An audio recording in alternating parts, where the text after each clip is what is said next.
जब वो पढ़ेंगे तो उसमें हमने पूरा मिडिल ईस्ट की डायनामिक्स का पढ़ना है कि हमारा जो एक न्यू ऑर्डर इमर्ज हो रहा है मिडिल ईस्ट में वो कैसे हो रहा है।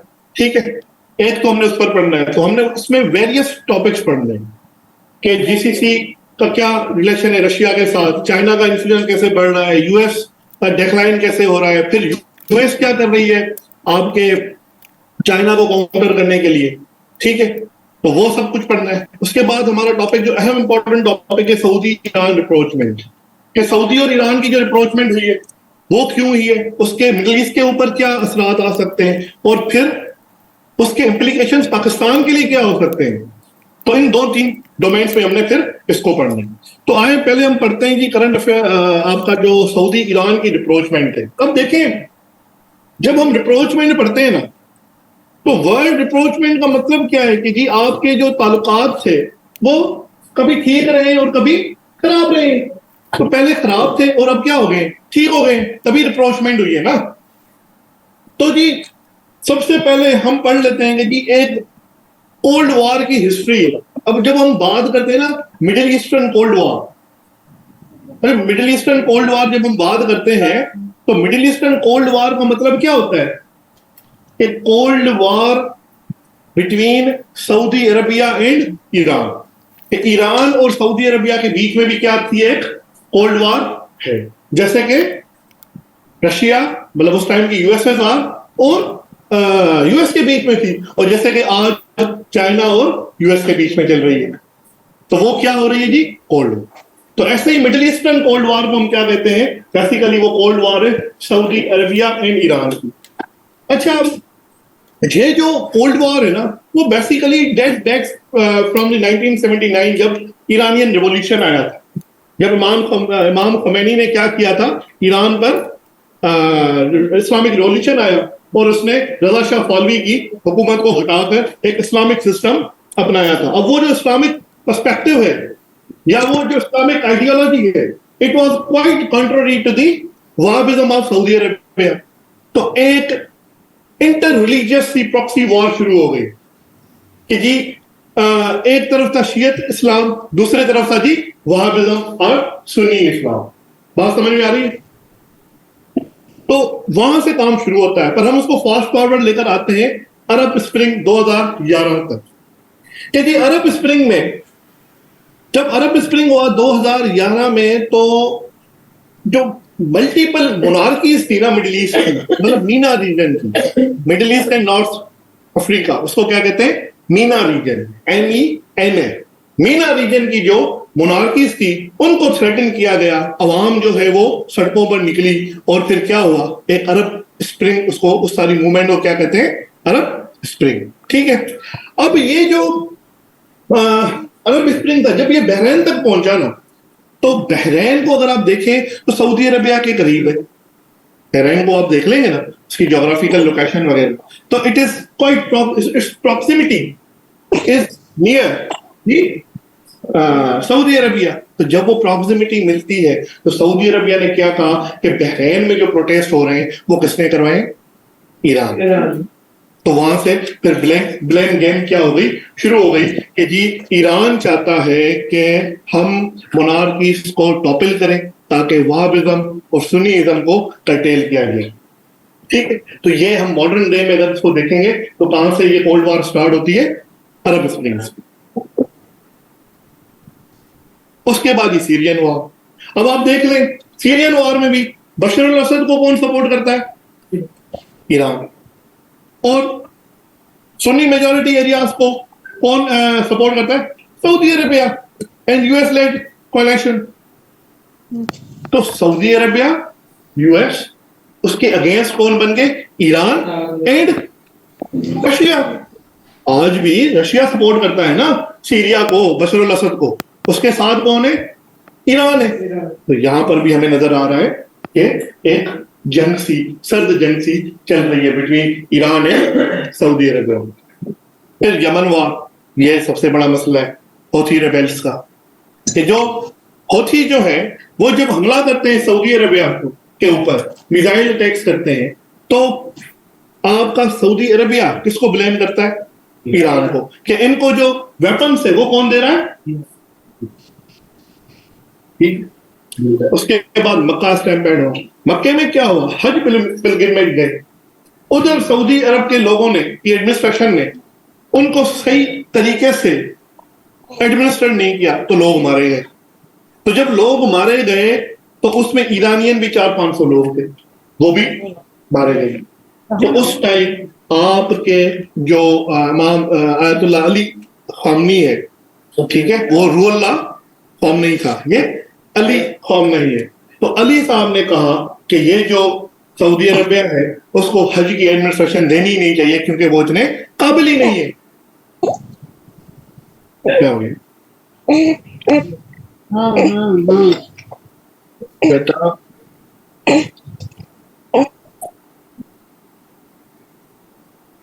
ठीक है, फिर क्या कहा गया कि उसको आपको एडमिनिस्ट्रेशन का हक देना ही नहीं चाहिए क्योंकि ये लोग लायक ही नहीं है।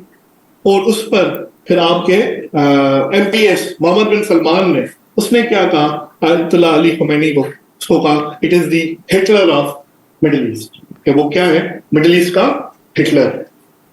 ठीक है, तो और ताल्लुकात हमें नजर आ रहा है कि खराब होते जा रहे हैं। फिर 2016 में इन्हीं चक्रों में सऊदी अरबिया ने क्या किया, निमिर अल निमिर, एक सऊदी गवर्नर, निमिर अल निमिर, उसको शिया का लीडर था वो सऊदी अरब में, उसको उधर फांसी दे दी।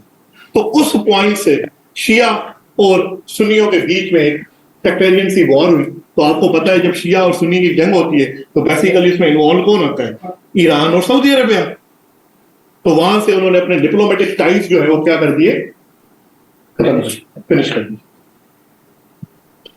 उसके बाद 2016 में उन्होंने हज को सस्पेंड कर दिया कि जी हम हज वगैरह पर नहीं जाएंगे, उस पर मसला हुआ।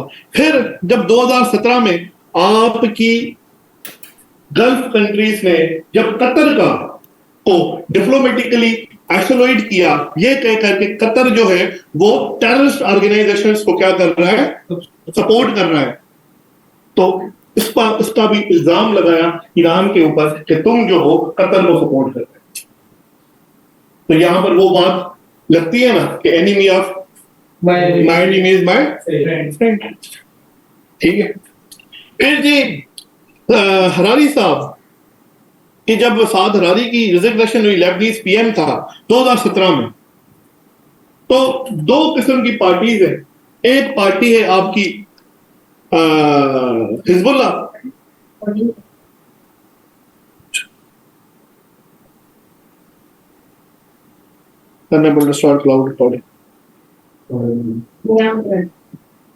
Recording in progress. ठीक है, तो लेबनीज प्राइम मिनिस्टर साद हरारी, अब ये माना जाता था कि जो साद हरारी साहब हैं उनको कौन सपोर्ट करता है, साद हरारी को कौन सपोर्ट करता है जी, सऊदी अरबिया। सऊदी अरबिया, उसके अगेंस्ट जो ऑर्गेनाइजेशन है वो क्या है, हिजबुल्लाह। वो क्या है बेटा, हिजबुल्लाह। तो जो हिजबुल्लाह है उसको सपोर्ट करता है यहाँ। तो आपको ये नजर आ रहा होगा कि जब हमने कोल्ड वॉर पढ़ी थी, जब हम पढ़ते हैं रशिया और यूएस के बीच में, तो वो दूसरे मल्टीपल कंट्रीज में वो लड़ रहे थे, कभी कोरिया में, कभी आपकी वियतनाम में, तो कभी कहीं तो कभी कहीं। हाँ, सिमिलरली आपको नजर आ रहा है कि ये कहां पर लड़ रहे हैं, कभी सीरिया में लड़ रहे हैं, कभी कतर में लड़ रहे हैं, कभी लेबनान में लड़ रहे हैं, कभी लिबिया में लड़ रहे हैं। तो एक कोल्ड वॉर सी चली आ रही थी। अब फिर 2017 में क्या हुआ कि इंटरसेप्ट किए गए जी आपके मिसाइल्स रियाद के ऊपर। तो रियाद के ऊपर वो कहां से आए जी, वो यमन से आए। तो जब यमन से बैलिस्टिक मिसाइल गुजरे और वो रियाद की इंटरनेशनल एयरपोर्ट के ऊपर जाकर इंटरसेप्ट किया गया उनको, तो फिर रियाद ने क्या किया, ब्लेम किया किसको, ईरान। ये किसने करवाया है, ईरान ने करवाया।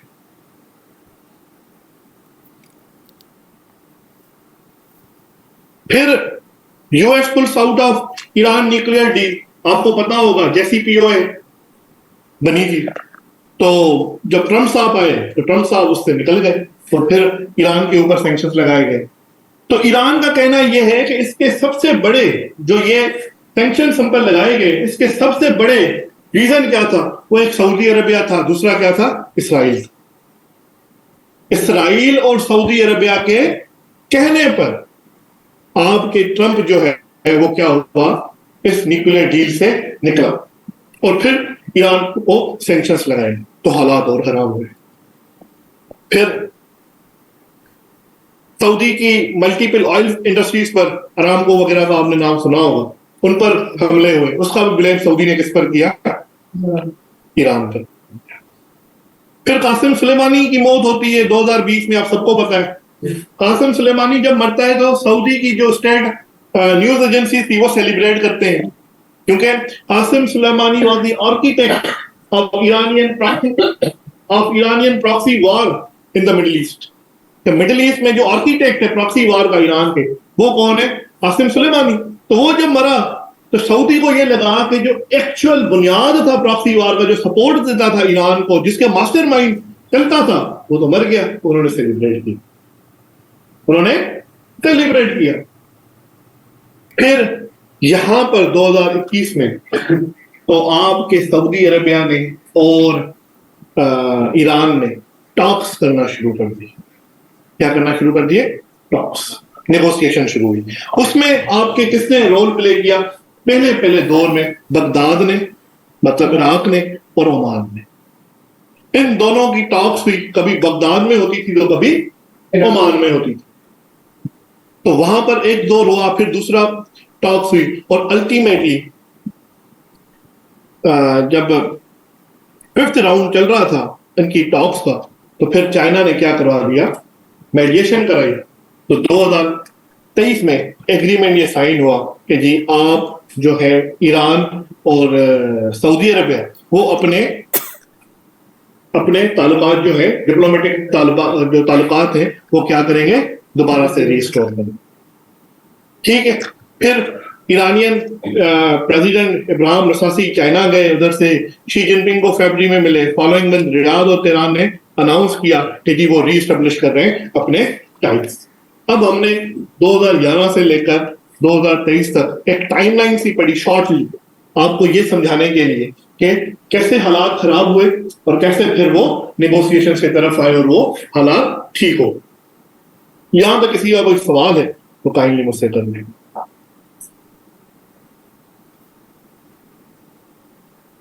सर, ये स्टार्ट में जो आपने अरब स्प्रिंग की बात की कि कौन सी मोनार्किस थी, मतलब उनको कौन वो करना चाह रहा था, रजा शाह पहलवी के जो बात की थी उसकी समझ नहीं आई।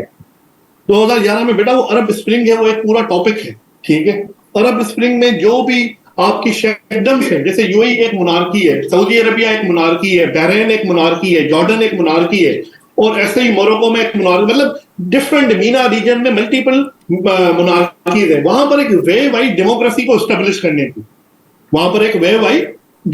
को एस्टेब्लिश करने की, जैस्मीन रेवोल्यूशन हुई थी ट्यूनिसिया में, वहां से वो स्टार्ट होता है अरब रिवॉल्यूशन। तो जब वो वहां से स्टार्ट हुआ तो वो बढ़ता बढ़ता बहरीन तक आ गया। वहां पर वो कर क्या रहे थे, बेसिकली वो लोग जो थे, वो आम लोग, कॉमन मैसेज जो है, वो अपने मोनार्क के खिलाफ जा रहे, तो वो प्रोटेस्ट कर रहे थे। कभी टैक्सेस पर प्रोटेस्ट हो रही थी, तो कभी इकोनॉमिक कंस्ट्रेंट्स की वजह से आपके वो प्रोटेस्ट कर रहे थे, तो कभी किस पर तो कभी किस पर। तो बेसिकली एक वेव आई अरब स्प्रिंग में कि हमने क्या करना है, एक डेमोक्रेसी को एस्टेब्लिश करना है मीना रीजन में। मीना रीजन किसको बोलते हैं, middle East and north African countries. ठीक है। ये अरब स्प्रिंग एक बहुत बड़ा टॉपिक है, क्योंकि ये वर्कशॉप है, नहीं तो हम उस पर खुलकर बात नहीं कर सकते, क्योंकि टॉपिक नहीं पड़ता। अरब स्प्रिंग से पहले भी कुछ ऐसे सिचुएशंस थे कि यहाँ से ही मेन शुरू हुआ था इनका आपस में पर्सन रिलेशन जो है ईरान और यूएस का, क्योंकि मैंने तो बताया, मैंने वही कह रहा हूँ ना कि 1979 से ये काम शुरू है। हम फास्ट फॉरवर्ड करके हैं 2011 तक मॉडर्न हिस्ट्री पर, नहीं तो ये तो बहुत बड़ा टॉपिक है। ठीक है। अब रिप्रोचमेंट होती है, ये रिप्रोचमेंट कौन ब्रोकर करता है जी, चाइना। 10 मार्च 2023 को तो उन्होंने क्या किया जी, restore diplomatic relations and pledge to reopen embassies, कि हम एम्बेसीज वगैरह खोल देंगे, और उन्होंने फिर खोल दिए। Riyadh and Tehran and Beijing क्या कहते हैं, express their keenness to exert all efforts toward enhancing regional international peace and security. उन्होंने क्या कहा जी, हम रीजनल और इंटरनेशनल पीस एंड सिक्योरिटी को क्या करेंगे, प्रमोट करेंगे, इनहांस करेंगे और एक स्टेबिलिटी लाएंगे किधर, मिडिल ईस्ट के रीजन। ठीक है, टर्म्स ऑफ द रिप्रोचमेंट क्या थी जी? एक तो reactivation of the corporation and security agreement signed in 1998 इन 2001। दो एग्रीमेंट हुए थे जी सऊदी अरब और ईरान के बीच में, एक 1998 में हुआ था, एक 2001 में हुआ था। एक है जी सिक्योरिटी सेंटर, दूसरा इकोनॉमिक इंटीग्रेशन का। उन्होंने कहा उन दोनों को हम क्या करेंगे, रीएक्टिवेट करते हैं ताकि हम इकोनॉमिकली भी एक दूसरे के साथ कॉपरेशन करें और सिक्योरिटी भी स्टेब्लिश करें किधर, मिडिल ईस्ट के रीजन में। ठीक है, उसके बाद उन्होंने कहा कि हम एक दूसरे के इंटरनल अफेयर्स में इंटरफेयर नहीं करेंगे। जैसे निमर का मामला बेसिकली इंटरनल मामला था ना सऊदी अरब का, उसमें इंटरफेयर किसने किया, ईरान ने। सिमिलरली जो सऊदी अरेबिया है वो ईरान में अगर किसी सुन्नी को कोई हाथ डालता है तो वो इंटरफेयर करता है। तो हम जो है अपने इंटरनल मामलात में कोई भी मुदाखलत नहीं करेंगे, ये उन्होंने क्या किया, लिख कर दी। उसके बाद ये कहा गया कि ईरान जो है सऊदी अरबिया पर फर्दर अटैक्स नहीं करेगी। ये जो मिसाइल्स वगैरह कभी अरामको पर आ रहे हैं, कभी रियाद की इंटरनेशनल एयरपोर्ट पर आ रहे हैं, वो नहीं करेगी। और lastly Iran would cartel support for militant groups. जो ईरान के जो प्रॉक्सीज है उसका जो सपोर्ट है वो अब ईरान नहीं करेगा। बात समझ में आ रही है मेरी? तो ये टर्म्स एंड कंडीशंस आ गए, उन्होंने रिप्रोचमेंट कर ली। अब हम आते हैं कि यार रिप्रोचमेंट तो दोनों ने कर ली, कोई तो इंटरेस्ट होंगे ना, क्योंकि यू ऑल नो कि इंटरनेशनल रिलेशंस में कुछ भी इंटरेस्ट के बगैर नहीं होता। कोई ऐसी चीज नहीं है जो बगैर इंटरेस्ट के हो जाए इंटरनेशनल रिलेशंस में। हर एक कंट्री के इंटरेस्ट होते हैं। चाइना ने मेडिएशन कराई है, China has its own interest. Iran ने ज्वाइन किया, सऊदी अरब ने ज्वाइन किया, they have their own interest. ऐसे नहीं होता कि बस हमने की और हो गई, ऐसा नहीं है इंटरनेशनल रिलेशन से। तो ईरान के क्या जी होते, ending its political isolation from the region. अब देखें पॉलिटिकली वो आइसोलेट हो गए रीजन से। ईरान सैंक्शन से जी अमेरिका के, सऊदी लेड जो जीसीसी है वो उसको आइसोलेट कर रही है। उसके जो ताल्लुकात है मिडिल ईस्ट में वो अच्छे नहीं है सिवाय चंद कंट्रीज से। तो ईरान का ये था कि अगर मैं सऊदी अरब के साथ रिलेशंस बेहतर करूंगा तो मेरे ऑटोमेटिकली यूएई के साथ भी हो जाएंगे, बहरीन के साथ भी हो जाएंगे, कुवैत के साथ भी हो जाएंगे, ओमान के साथ भी हो जाएंगे। तो रीजन में मेरी जो पॉलिटिकल आइसोलेशन है वो क्या हो जाएगी, खत्म हो जाएगी। दूसरा, eradicating Israeli propaganda to destabilise Iran. Israel basically क्या कर रहा है, एक नेक्सस सा बना रहा है ना, एक नेक्सस बना रहा है किसके खिलाफ, ईरान के खिलाफ। अब उस नेक्सस में सबसे पहला वो काम क्या करता है, कौन आए, सऊदी अरबिया है। अब सऊदी अरब ने जब ईरान के साथ अप्रोचमेंट कर ली तो वो क्या करेगा, वो उस नेक्सस का हिस्सा नहीं बनेगा। जब सऊदी अरबिया उस नेक्सस का हिस्सा नहीं बनेगा तो बहरीन भी नहीं बनेगा, जॉर्डन भी नहीं बनेगा, यूएई भी नहीं बनेगा। तो ईरान को क्या है, ईरान का सबसे बड़ा जो दुश्मन है मिडिल ईस्ट में वो कौन है, इस्राइल है ना। तो उसके खिलाफ उसको क्या मिल गई, एक प्रोटेक्शन मिल गई।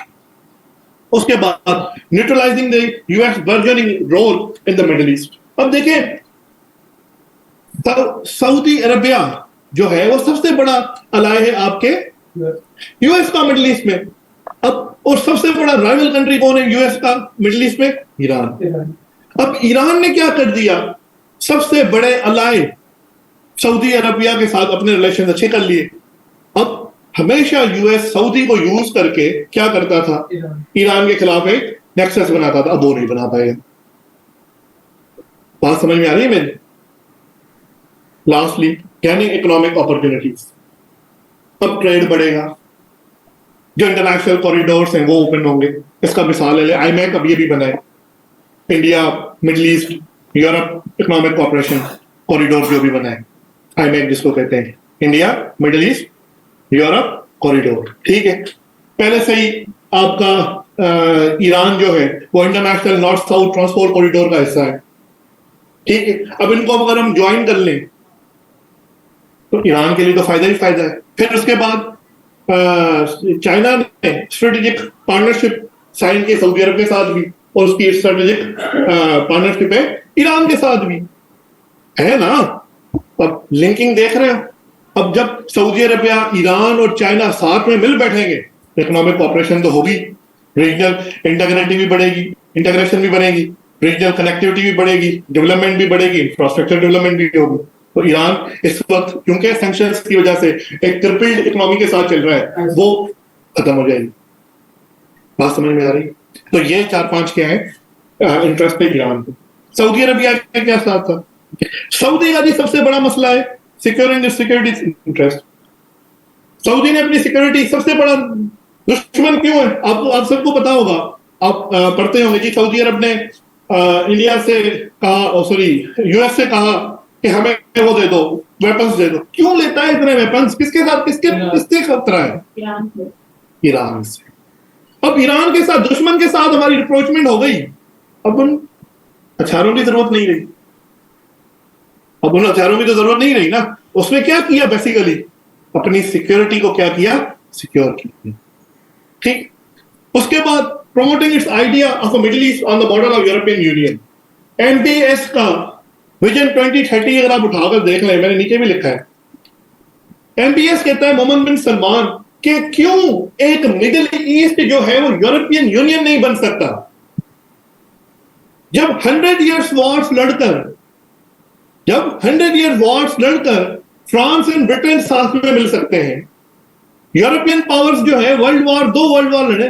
वर्ल्ड वॉर किधर हुई थी? बेसिकली यूरोप में हुई थी ना। जर्मनी था, ऑस्ट्रो-हंगेरियन एम्पायर थी, ब्रिटेन था, फ्रांस था। ये वर्ल्ड वॉर लड़कर एक यूरोपियन यूनियन बना सकते, तो व्हाई नॉट अस? तो आपको ये पता है कि मिडिल ईस्ट का यूरोपियन यूनियन का मॉडल नहीं बन सकता जब तक ईरान उसमें ना हो या सऊदी अरब उसमें ना हो। तो ईरान के बगैर नहीं बन सकता, सऊदी के बगैर नहीं बन सकता। अब दोनों साथ में हो गए। उसके बाद finding policy options other than the US and its allies. अब देखें सऊदी अरबिया के रिसेंटली जो रिलेशन है यूएस के साथ, वो भी इतने अच्छे नहीं रहे। आप देख रहे हैं जब से बाइडेन एडमिनिस्ट्रेशन आई है तो उसने मोहम्मद बिन सलमान के ऊपर कमाल खशोगी वाला केस खोल दिया।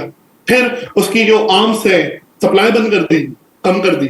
उसके बाद आप देखते हैं कि जो बाइडेन जब जाता है उधर सऊदी अरबिया तो उनको कहता है कि जी आप जो ऑयल की प्रोडक्शन है वो 3 मिलियन से ज्यादा कर दे, बैरल पर डे से ज्यादा कर दे। वो क्या कर देता है? और कट कर देता है।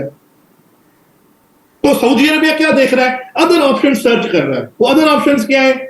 रशिया के साथ अपने रिलेशन अच्छे कर रहा है। वो अदर ऑप्शन क्या है? चाइना के साथ अपने रिलेशन अच्छे कर रहा है। वो अदर ऑप्शन क्या है? ईरान के साथ अपने रिलेशन अच्छे कर रहा है। वो अदर ऑप्शन क्या है? इंडिया के साथ अपने रिलेशन अच्छे कर रहा है। तो Saudi Arabia is what? Searching for other options than US.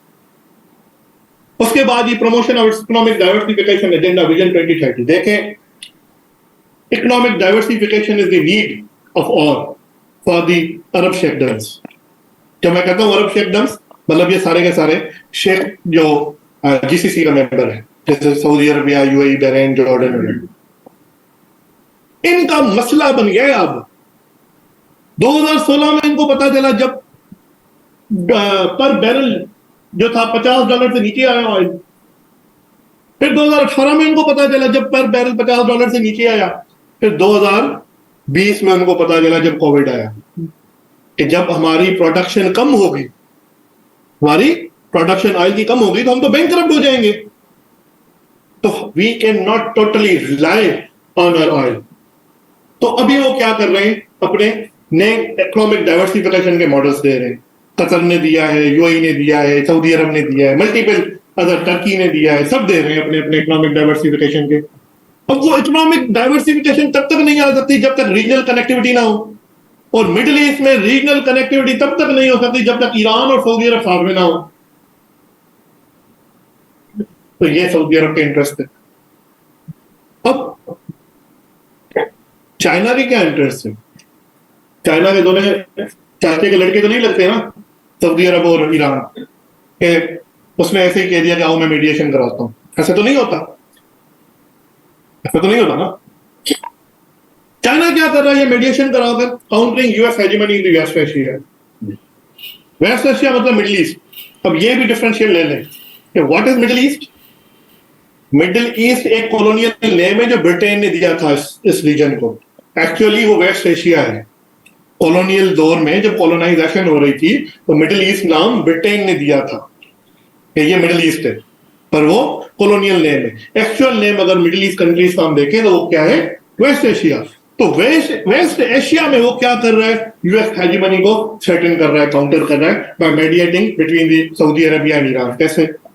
Iran arch rival है, उसको उसके साथ डील कर ली। उसका सबसे बड़ा क्लोज फ्रेंड सऊदी अरेबिया उसको अपने अम्ब्रेला के तहत अंदर लाना चाहता है।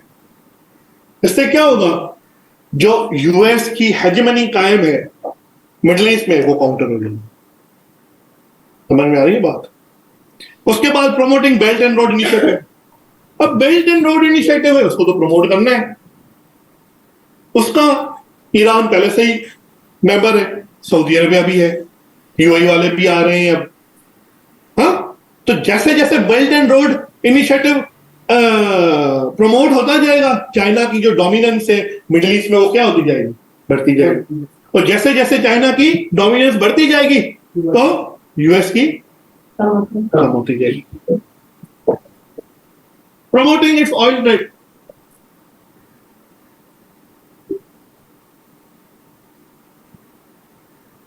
Promoting it's oil trade.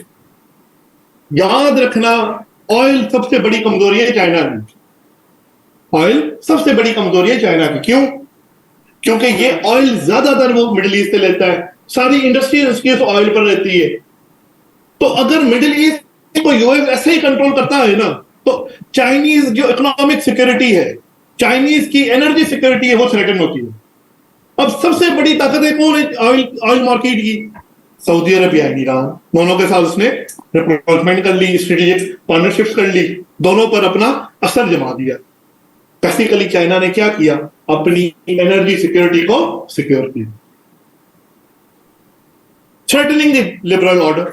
World order क्या है? ये लिबरल वर्ल्ड ऑर्डर है ना। और वो क्या कर रहा है, इसको थ्रेटन कर रहा है। सबसे पहले पता है आपने कैसे कर रहा है? सऊदी अरब के साथ मसला है जी यूएस का। बाइडेन साहब आए, I am the champion of human rights and he said कि जी मैं यमन में वॉर खत्म कराऊंगा, ये होगा वो होगा। चलिए ये होगा। चाइना ने कहा मेरा कोई ताल्लुक ही नहीं है तुम लोगों के साथ। आप डेमोक्रेसी हो, आप मोनार्की हो, आप डिक्टेटरशिप हो, आप ओलिगार्की हो, आप एरिस्टोक्रेसी हो, आप कुछ भी हो, I have nothing to do with it. मेरा कोई ताल्लुक नहीं है उससे। मेरा ताल्लुक यह है कि मुझे और आपके इंटरेस्ट पूरे होने चाहिए उस रीजन में, बस। यूएस क्या करता है, मेरा लिबरल ऑर्डर भी साथ में लेकर चलो। पाकिस्तान के ऊपर जी सैंक्शन लगा रहा हूं। क्यों लगा रहा हूं जी? क्योंकि जी ये डेमोक्रेसी को नहीं मानते। बात समझ में आ रही है? तो वो एक बैगेज के साथ आता है कि ये मेरी बातें मानो। चाइना कहते हैं मेरा कोई ताल्लुक नहीं है। उसके बाद ही प्रमोटिंग मल्टीलैटरलिज्म। Promoting multilateralism. आपके चाइना ने ना 3 बड़े प्रोजेक्ट लॉन्च किए हैं। एक ग्लोबल सिक्योरिटी इनिशिएटिव, दूसरा ग्लोबल डेवलपमेंट इनिशिएटिव और तीसरा ग्लोबल सिविलाइजेशनल इनिशिएटिव। 3 बड़े, ये लिख ले आप। एक global security initiative, note down कर लो। ग्लोबल सिक्योरिटी इनिशिएटिव, दूसरा ग्लोबल डेवलपमेंटल इनिशिएटिव और तीसरा ग्लोबल क्या बताया, सिविलाइजेशनल इनिशिएटिव। तो ये 3 बड़े हैं। अब इन तीनों प्रोजेक्ट्स से वो बेसिकली कर क्या रहा है, वो मल्टीलैटरलिज्म को क्या कर रहा है, प्रमोट कर रहा है। अब हम सवाल आता है कि यार उसका क्या रीजन है मल्टीलैटरल? दुनिया क्योंकि यूनिपोलर थी, यूनिपोलरिटी थी, मतलब एक सुपर पावर था। वो कौन है जी? यूएस। उसकी हेजेमनी तब ही ब्रेक होगी ना जब मल्टीलैटरलिज्म फैलेगा, तो मल्टीपल पावर्स बनेंगे दुनिया में। तो China always believe in multilateralism. Xi Jinping कहते हैं we don't want dominate any country, हम तो शेयर्ड कम्युनिटी का हिस्सा हैं, शेयर्ड डेवलपमेंट चाहिए हमें। तो basically we believe in the shared development. तो शेयर्ड डेवलपमेंट कब आती है? जब हम सब मल्टीलैटरली साथ में ग्रो करेंगे। तो ये है किसके इंटरेस्ट नहीं, चाइना।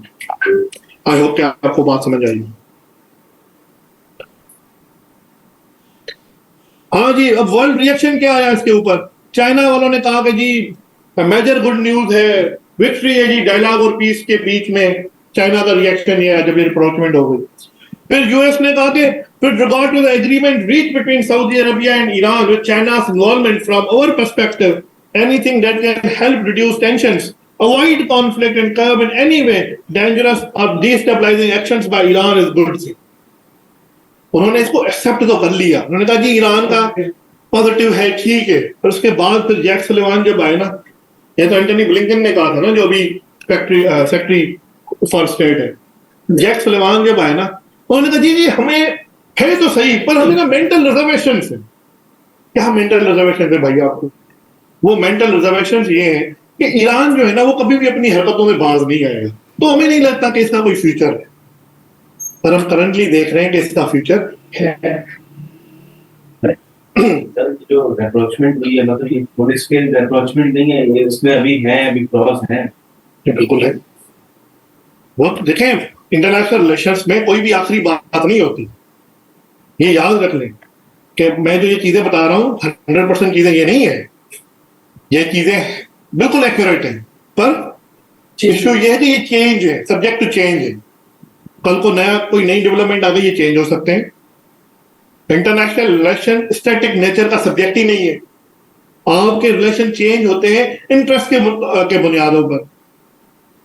अभी आप देखें, सऊदी अरब के रिलेशंस पहले बहुत अच्छे थे यूएस के साथ, अब वो चाइना की तरफ जा रहा है। क्यों? क्योंकि उसको लगता है कि मेरा जो इंटरेस्ट है वो चाइना की तरफ है। चेंज हो रहा है। इराक ने कहा कि ये एक न्यू पेज है जी डिप्लोमेटिक रिलेशंस में, मतलब सराहा उसको, क्योंकि इराक फंडामेंटली इसने कोशिश की थी बगदाद पैक्ट के तहत। यूएई ने कहा कि ये बहुत अच्छा पॉजिटिव साइन है। उसके बाद ओमान ने कहा जी विन विन सिचुएशन है हर बंदे के लिए, रीजन के लिए फायदा है। टर्की ने वेलकम किया पाकिस्तान, हम भी आ गए भाई। हमने कहा Pakistan firmly believe that this important diplomatic breakthrough will contribute to peace and stability in the region and beyond. और पाकिस्तान तो बड़ा खुश है ना कि मैं अब उससे भी पैसे ले सकता हूँ, उससे भी पैसे ले सकता हूँ। हम तो पता है आपको। फिर ठीक है, अब हम आते हैं इसके regional implications of Saudi Iran rapprochement. हमने रिप्रोचमेंट कोल्ड वॉर पढ़ ली, रिप्रोचमेंट पढ़ ली, क्या क्या किस किस के इंटरेस्ट थे वो पढ़ लिए, ठीक है, कैसे वर्ल्ड ने रिएक्ट किया वो पढ़ लिया। अब हम पढ़ते हैं कि उसके मिडिल ईस्ट के ऊपर क्या इंपैक्ट्स आ सकते हैं। ये क्या कर सकती है जी, चाइना का जो रोल है मिडिल ईस्ट में वो बढ़ा रही है। रिप्रोचमेंट हुई, चाइना का रोल ऑटोमेटिकली क्या हो गया, बढ़ गया। सबसे बड़ी इंप्लीकेशन उसकी ये है। अब हम देखें आगे, मैं आपको जो मिडिल ईस्ट की पॉलिटिकल रिस्ट्रक्चरिंग पढ़ाऊंगा उसमें मैं आपको डिटेल में पढ़ाता हूँ कि चाइना का रोल कैसे कैसे बढ़ रहा है, वो क्या क्या कर रहा है। चाइना का प्रेस्टिजियस अकम्प्लिशमेंट हो गई, एक न्यू लीग में आ गया डिप्लोमेटिकली, आउटशाइन कर दिया। अब यूएस ने भी कोशिश की थी कि मेडिएशन करवाता हूं मैं, किसकी, इसराइल और सऊदी अरबिया की, पर वो नहीं करवा पाया। चाइना काम कर गया सऊदी और ईरान को एक साथ बिठाकर। बेसिकली चाइना की एक डिप्लोमेटिक विक्ट्री नहीं है। उसके बाद ही declining role of the US in the Middle East. China Iran और सऊदी अरबिया की रिप्रोचमेंट इस बात का एपिटोम है कि जी आपके यूएस का जो रोल है मिडिल ईस्ट में वो क्या होता जा रहा है, वो कम होता जा रहा है। क्यों? क्योंकि सऊदी अरबिया जो है वो और अलाय है आपका यूएस का। जब वो टिल्ट कर रहा है चाइना ईरान की तरफ और चाइना की तरफ, it means US power in the Middle east is declining. ठीक है, हम इस पर भी डिटेल में बात करेंगे। उसके बाद सबसे बड़ा मसला, इन भाई साहब की जो इसराइल है, वो जो नेक्सस बनाना चाहता था उसके ख्वाब टूट गए। इसराइल के जो ख्वाब थे कि एक नेक्सस बनाते ईरान के खिलाफ, वो टूट गया। सबसे बड़ा मसला इन्होंने वो क्या कहता है, Israel finds hope for an anti Iranian कोalition with Saudi Arabia evidently dashed, खत्म हो गया वो। इस पर यार लेपिड है, वो क्या कहता है, total and dangerous foreign policy failure of the Israeli government. वो कहता है ये इसराइली की गवर्नमेंट का क्या है, फॉरेन पॉलिसी फेल्यूर है कि वो चाइना को मनवा नहीं पाया, वो यूएस को मनवा नहीं पाया कि वो प्रेशराइज करे सऊदी अरब के साथ को कि वो हमसे डील करें रादर देन ईरान। तो it's a foreign policy failure for us. ये फॉर्मर प्राइम मिनिस्टर है आपके इसराइल का। Naftali Bennett, again a former foreign prime minister of Israel, वो कहता है a serious and dangerous development for Israel, a political victory for Iran, a fatal blow to the effort to build a regional coalition against Iran। एक fatal blow है, fatal किसको कहते हैं, मौत मार। ये हमारी जो डिप्लोमेटिक आइडियल्स थे उसके लिए एक fatal blow, मौत मार blow था ये। क्यों? क्योंकि उसके ख्वाब जो थे वो चकनाचूर हैं, नेक्स्ट बनाने। उसके बाद ही end of proxy war in the region. अब जो वो प्रॉक्सी वॉर थी वो खत्म हो गई, लबनान में, सीरिया में, इराक में, यमन में, एक दूसरे के साथ हौथी हैं, आपके हिजबुल्लाह है, ठीक है, ये सारे ईरान की जो प्रॉक्सीज थी अब वो खत्म हो जाएंगी। जब वो प्रॉक्सी वॉर खत्म होगी तो फिर क्या होगा, पीस, स्टेबिलिटी, ठीक है, इकोनॉमिक डेवलपमेंट। उसके बाद decisive end to the Yemen war. Yemen war में उन्होंने अनाउंस किया कि यमन वॉर को क्या करते हैं, कंक्लूड करते हैं, ठीक है। मेजर प्लेयर्स कौन थे उसमें, सऊदी अरबिया और ईरान थे। एक थी सऊदी लेड कोalition, दूसरी थी ईरान सपोर्टेड हौथीज। हौथी रिबेलियन खत्म हो जाएगी, ह्यूमन राइट वायलेशन वगैरह खत्म हो जाएगी। उसके बाद the elimination of sectarianism and political consolidation of the उम्मा। देखो मुस्लिम उम्मा जो है वो डिवाइडेड थी ना, शिया वर्सेस सुन्नी डिवाइड। एक block led by the Iran, another block led by Saudi Arabia, वो खत्म हो जाएगी और एक कंसोलिडेशन होगी। देखो ओआईसी की बात करते थे हम, ओआईसी में ईरान को नहीं बुलाते आप, वो आता था तो उसकी मोनोपोली, उसकी इतनी राय को इमेज नहीं दी जाती थी क्योंकि सऊदी का इन्फ्लुएंस ज्यादा था। इसका और मिसाल ले लो, पाकिस्तान खुलकर ईरान के साथ ट्रेड वगैरह नहीं कर पा रहा था, क्यों? क्योंकि सऊदी प्रेशर था। सही था ना। अब क्या होगा, ये जो मुस्लिम उम्मा दो ब्लॉक्स में बटी हुई थी वो यूनाइटेड हो जाएगी। Regional development and economic prosperity के ब्राइटर फ्यूचर है जी। अब जो सऊदी अरब है वो international north south transport corridor का भी हिस्सा बन सकता है। ईरान जो है आईएमए का बन सकता है। ये तो है बेल्ट एंड रोड इनिशिएटिव जो चाइना के, दोनों उसका हिस्सा बन सकते हैं। तो इंफ्रास्ट्रक्चरल डेवलपमेंट आएगी, इंडस्ट्रियलाइजेशन बढ़ेगी, जॉब्स बढ़ेगी, तो रीजन में इकोनॉमिक प्रॉस्पेरिटी आ जाएगी। उसके बाद now the role of Russia in the Middle East. इसका बड़ा क्या होगा कि रशिया का जो रोल है मिडिल ईस्ट में वो बढ़ता जाएगा। ईरान जो है वो बड़ा अलाय है ना मिडिल ईस्ट में आपके रशिया का।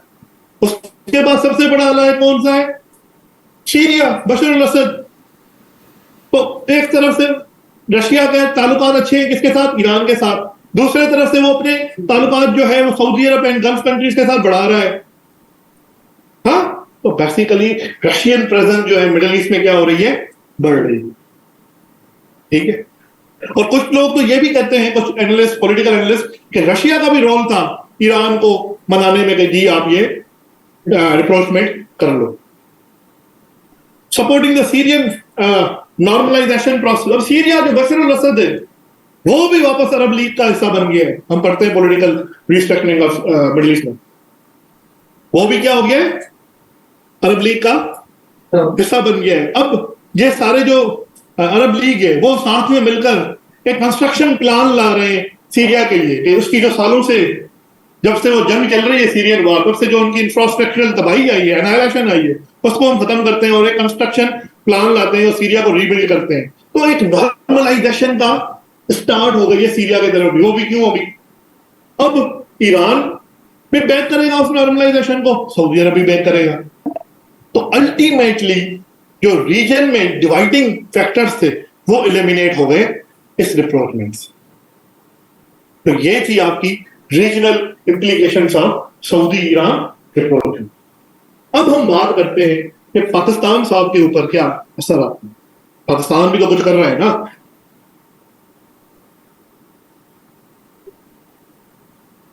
अब आप देखें, सबसे पहला हमने नेशनल सिक्योरिटी पॉलिसी लॉन्च की थी, आप सबको पता हो, नेशनल सिक्योरिटी पॉलिसी। उसमें हमने लिखा कि जी अब हम geo strategic centric foreign policy से शिफ्ट होंगे जियो इकोनॉमिक्स की तरफ। ये हमारा टॉपिक भी है इस वर्कशॉप का, मैं आपको कहूंगा कि जियो इकोनॉमिक पॉलिसी क्या है पाकिस्तान की, अपॉर्चुनिटीज क्या है और चैलेंजेस क्या है, ये हम पढ़ेंगे इंशाल्लाह दूसरे तीसरे चौथे क्लास में, ठीक है।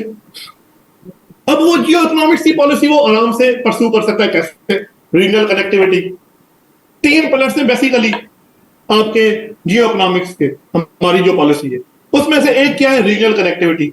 अब international north south transport corridor का भी हिस्सा बन सकता है, जो कि पहले वो ना बने, में भी क्योंकि सऊदी अरब उसके खिलाफ था।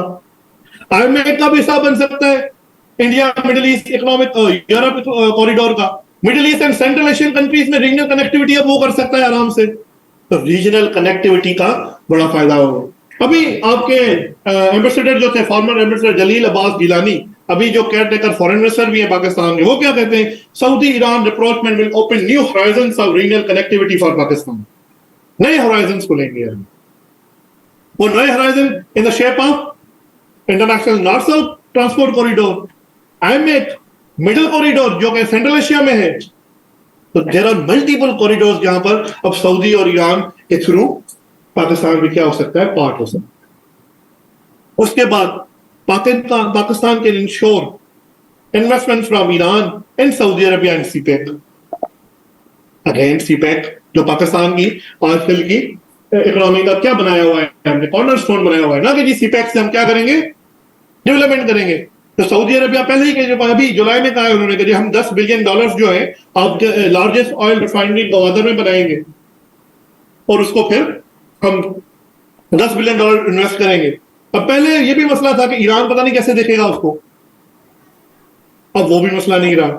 फिर प्लानिंग एंड डेवलपमेंट मिनिस्ट्री के मुताबिक आपका ईरान जो है वो हमारे साथ अब कोलैबोरेट करना चाहता है सीपेक के ऊपर, ये अभी कहा है उन्होंने। अब देखो, अब दोनों की कोलैबोरेशन इजी हो गई ना हमारे लिए।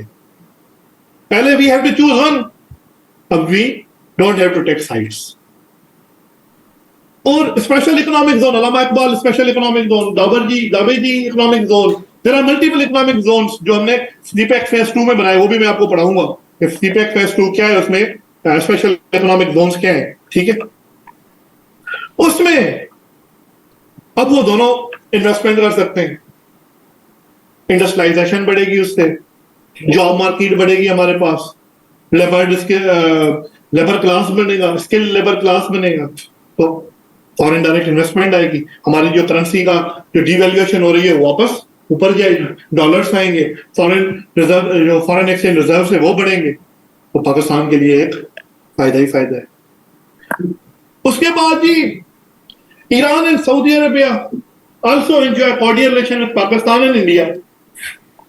अब हम देखते हैं कि ये international north south transport corridor का बड़ा हिस्सा है इंडिया। हम देखते हैं कि इंडिया की स्ट्रेटेजिक पार्टनरशिप है ईरान के साथ, सऊदी अरेबिया के साथ। हम देख रहे हैं कि आईएमएफ का हिस्सा है इंडिया भी। हम देख रहे हैं कि सऊदी अरेबिया का जो इंक्लिनेशन है वो इंडिया की तरफ भी जा सकती है। अब ये दोनों कंट्रीज में इतना पोटेंशियल है कि वो इंडिया और पाकिस्तान को बिठा सकते हैं एक साथ, इंडिया और पाकिस्तान को एक साथ बिठा सकते हैं। उससे क्या होगा? साउथ एशियन कंट्रीज में भी टेंशन कम होगा। जब साउथ एशिया में भी टेंशन कम होगा तो रीजनल कनेक्टिविटी बढ़ेगी। सर इस सारे सिनेरियो में कैसे लग रहा है जैसे दुनिया पीस की तरफ जा रही है, लेकिन कैसे पॉसिबल है? इंटरनेशनल रिलेशन से नथिंग इज इम्पॉसिबल। किसी ने सोचा था कि हेनरी किसिंजर जो है वो चाइना और यूएस की पाकिस्तान मेडिएशन कराएगा कोल्ड वॉर के दौरान, करवाई थी ना सुल्तान अली भुट्टो ने। हेनरी किसिंजर आया था ना, फिर वो चाइना गया, तो किसने सोचा था? किसी ने सोचा था कि ईरान और सऊदी अरेबिया की रिप्रोचमेंट होगी? कोई ख्वाबों में नहीं सोच सकता, और चुपचाप काम कर गया चाइना, किसी ने नहीं सोचा था पहले। तो कुछ ये जैसे टेंशंस खत्म हो जाएंगी साउथ एशियन कंट्रीज में, ये जो दो आपस में है पाकिस्तान और इंडिया, जिनकी स्कर्मिशेस चल रही हैं, तो सर क्या फिर ये इनकी एक दूसरे के ऊपर, अगर जैसे आप कह रहे हैं कि आईएमएफ का हिस्सा भी बन सकता है पाकिस्तान, तो हमारी इंडिपेंडेंस जो हम ज्यादा डिपेंडेंट हो जाएंगे इसके इंडिया के ऊपर, हमारी ट्रेड वगैरह भी स्टार्ट हो जाएगी इससे कि नहीं? देखिए डिपेंडेंस नहीं होती, म्यूचुअल इंटरेस्ट होते हैं। अगर इंडिया से के साथ आप ट्रेड करोगे तो इंडियन गुड्स भी जो है पाकिस्तानी मार्केट में भी आएंगे। Pakistan is also a big market, 241 million लोग रहते हैं आपके पास, तो आप you will give also access to your market as well. तो डिपेंडेंस नहीं होती, एक म्यूचुअल इंटरेस्ट होता है। ठीक है जी, तो फिर इंडिया और पाकिस्तान के हालात भी ये रिप्रोचमेंट के थ्रू हम ठीक करवा सकते हैं। सबसे बड़ा मसला सेक्टेरियन एंड प्रॉक्सी वॉर्स इन पाकिस्तान। मैं हमेशा कहता हूं सऊदी अरब और ईरान के बीच में मसला होता है, बैटल ग्राउंड पाकिस्तान होता है। हमारे शिया हजरात इधर से उठते हैं, सुन्नी हजरात उधर से उठते हैं, आपस में लड़ते हैं। सपोर्ट उसको ईरान करता है, उसको सऊदी करता है, मौलवी हजरात को सऊदी करता है, हमारे जो शिया हजरात शिया उलमा वगैरह हैं उनको सपोर्ट ईरान करता है। बैटल ग्राउंड कौन होता है? पाकिस्तान। तो वो खत्म हो जाएगी। उसके बाद चाबहार पोर्ट और गवादर पोर्ट सिस्टर पोर्ट्स। अब आप देखें कि ईरान को यूज कर रहा था आपका कौन? इंडिया, कि वो क्या करे, चाबहार पोर्ट को as a rival port Gwadar के क्या करे, प्रेजेंट करे। अब आप देखिए कि जब ये पार्टनरशिप हुई ना, मेडिएशन किसने कराई? चाइना ने। चाइना ने कराई ना, तो गवादर में सबसे बड़े इंटरेस्ट किसके हैं? चाइना के। उसके बाद सऊदी अरब भी उधर इन्वेस्ट कर रहा है।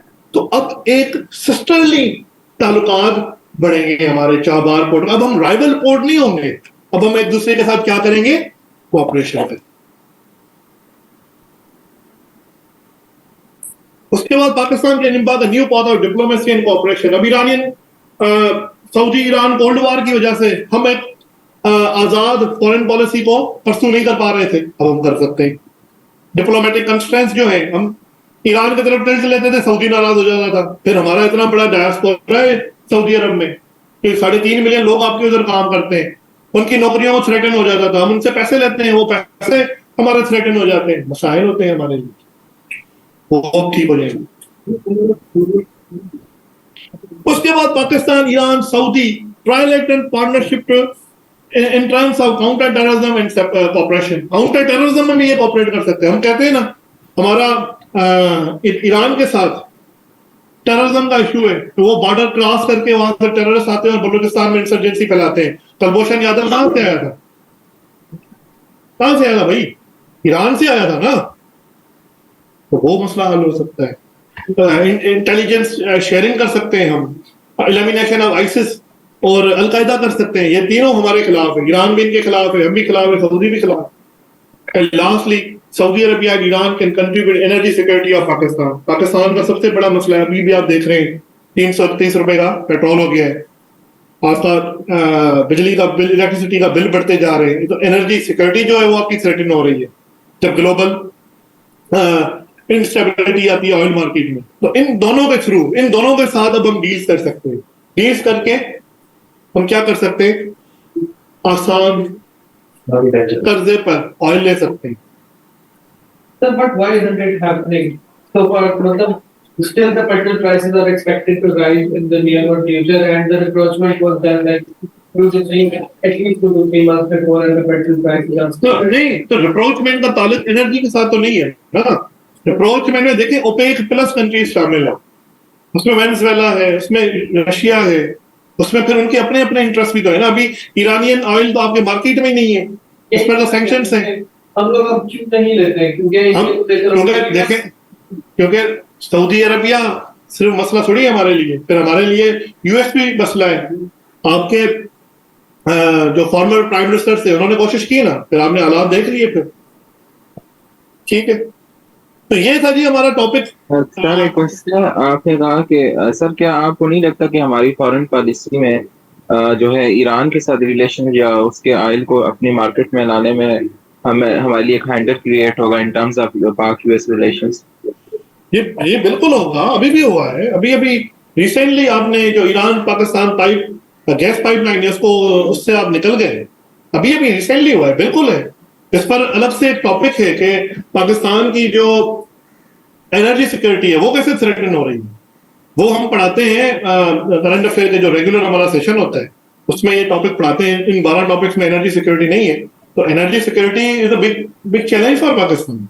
जब मैं एनर्जी क्राइसिस पढ़ाऊंगा तो आपको ये पढ़ाऊंगा कि कैसे हमारी एनर्जी सिक्योरिटी को थ्रेटन किया जाए, कैसे सर यूएस। जी जी sir why is Israel against Iran? ये राइवल कंट्रीज है ना, दोनों के इंटरेस्ट जो है वो कोलाइड नहीं करते एक दूसरे के साथ। ईरान जो है वो सपोर्ट करता है उधर पैलेस्टाइनियन रिवोल्यूशनरी मूवमेंट को, ईरान उसके इसराइल उसके खिलाफ है। सबसे बड़ा जो वो है क्या कहते हैं और सपोर्टर पैलेस्टाइनियन मूवमेंट का वो तो ईरान ही है। चले जी, ये था आपका सऊदी ईरान रिप्रोचमेंट। दूसरा हमारा टॉपिक है फिर आपकी मिडिल ईस्ट की पॉलिटिकल रीस्ट्रक्चरिंग का।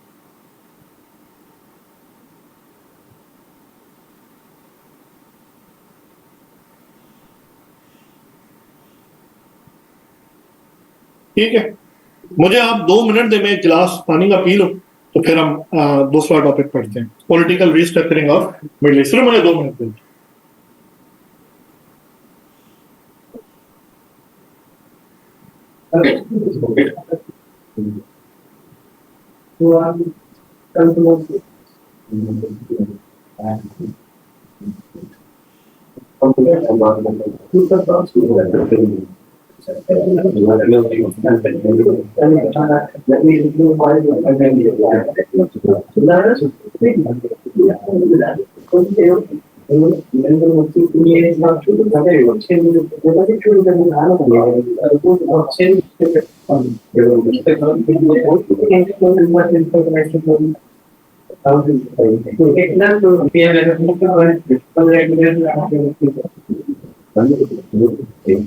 चलेंगे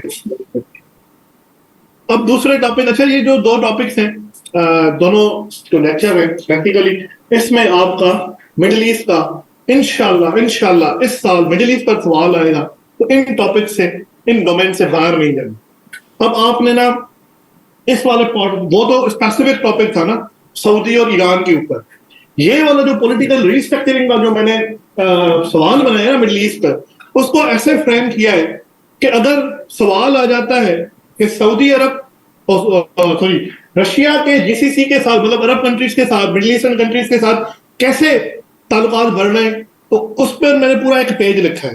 तो ये जो पॉइंट्स, सब पॉइंट, सारी आपकी हेडिंग्स बन जाएंगी फिर कि रशिया और गल्फ कंट्रीज क्या कर रही है। ठीक है, अगर सवाल आ जाता है कि चाइना का रोल जो है वो कैसे बढ़ रहा है, तो उस पर जो हेडिंग्स होगी ये सारी की सारी फिर वो सब हेडिंग्स बन जाएंगी आपके सवाल पर। सवाल आता है कि यूएस का रोल जो है डिक्लाइन कैसे हो रहा है मिडिल ईस्ट में, उस पर मैंने बना दिया है। उसके बाद अगर सवाल आता है कि यूएस कैसे काउंटर कर रहा है रशिया को, सॉरी चाइना को, तो उस पर भी मैंने एक आउटलाइन बना दी है। तो किसी भी एंगल से अगर आपको सवाल आए, यही नोट्सों के जो सब पॉइंट्स है वो आपने निकाल कर लिख देंगे। अगर जनरल सवाल आता है जेनरिक कि जी आप बताएं कि मिडिल ईस्ट में एक न्यू ऑर्डर कैसे इमर्ज हो रहा है, तो फिर जो आपकी ये मेजर हेडिंग थे वो आपकी क्या होंगी, सब हेडिंग बन जाएंगी। ठीक है, अच्छा जी, अब हम political restructuring of middle East की बात करते हैं। हम कहते हैं कि जी आप जो है जो एक न्यू सा ऑर्डर, अभी फॉरेन अफेयर्स में आपने सुना होगा, फॉरेन अफेयर्स एक मैगजीन है, फॉरेन पॉलिसी एक मैगजीन है, उसमें बड़े आर्टिकल्स हैं कि मिडिल ईस्ट में ना एक न्यू ऑर्डर इमर्ज हो रहा है, एक न्यू ऑर्डर इमर्ज हो रहा है। तो वो उसकी मैनिफेस्टेशन क्या है वो हम अभी पढ़ते हैं। और फिर जब G20 का समिट होगा ना, तो वहां पर यूएस ने बताया कि इस मिडिल ईस्ट का जो इमर्जिंग नया मॉडल है, नया ऑर्डर जो बन रहा है, उसको काउंटर कैसे करना है ये मैं आपको बताता हूँ। तो G20 में फिर मिडिल आपके यूरोप ने क्या, सॉरी यूएस ने क्या किया, उसको काउंटर किया। ठीक है,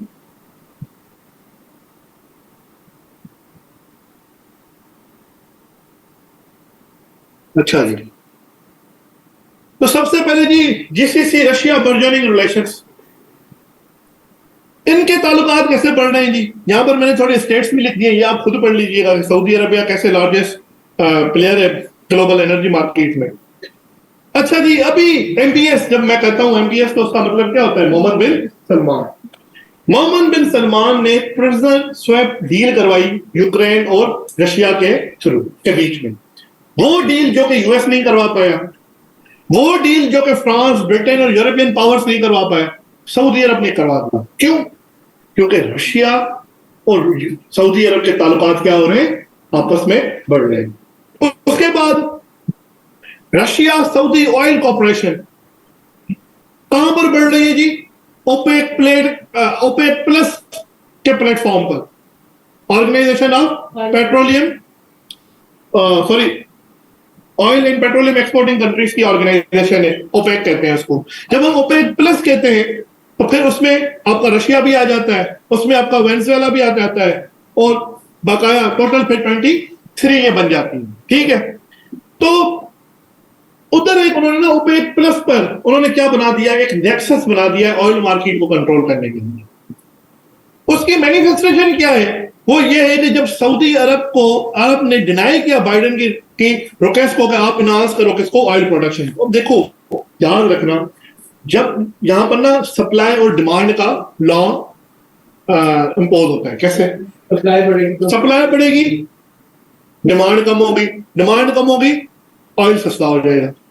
अब ऑयल क्योंकि यूक्रेन वॉर की वजह से बहुत हाई हो गया था, तो बाइडेन साहब खुसूसन अमेरिका से निकले, सऊदी अरब आकर उन्होंने कहा कि जी मेहरबानी करें ऑयल की प्रोडक्शन को बढ़ाएं, ताकि सप्लाई बढ़े तो डिमांड कम होगी, तो ऑयल की प्रोडक्शन जो प्राइसेस है वो कम हो जाएंगे। एमबीएस ने उसको कहा नहीं करूंगा। एमबीएस ने क्या कहा? नहीं करूंगा। और फिर रशिया के साथ मिलकर उसने 5 लाख बैरल्स अ डे अगस्त 2023 में और कट कर दिया।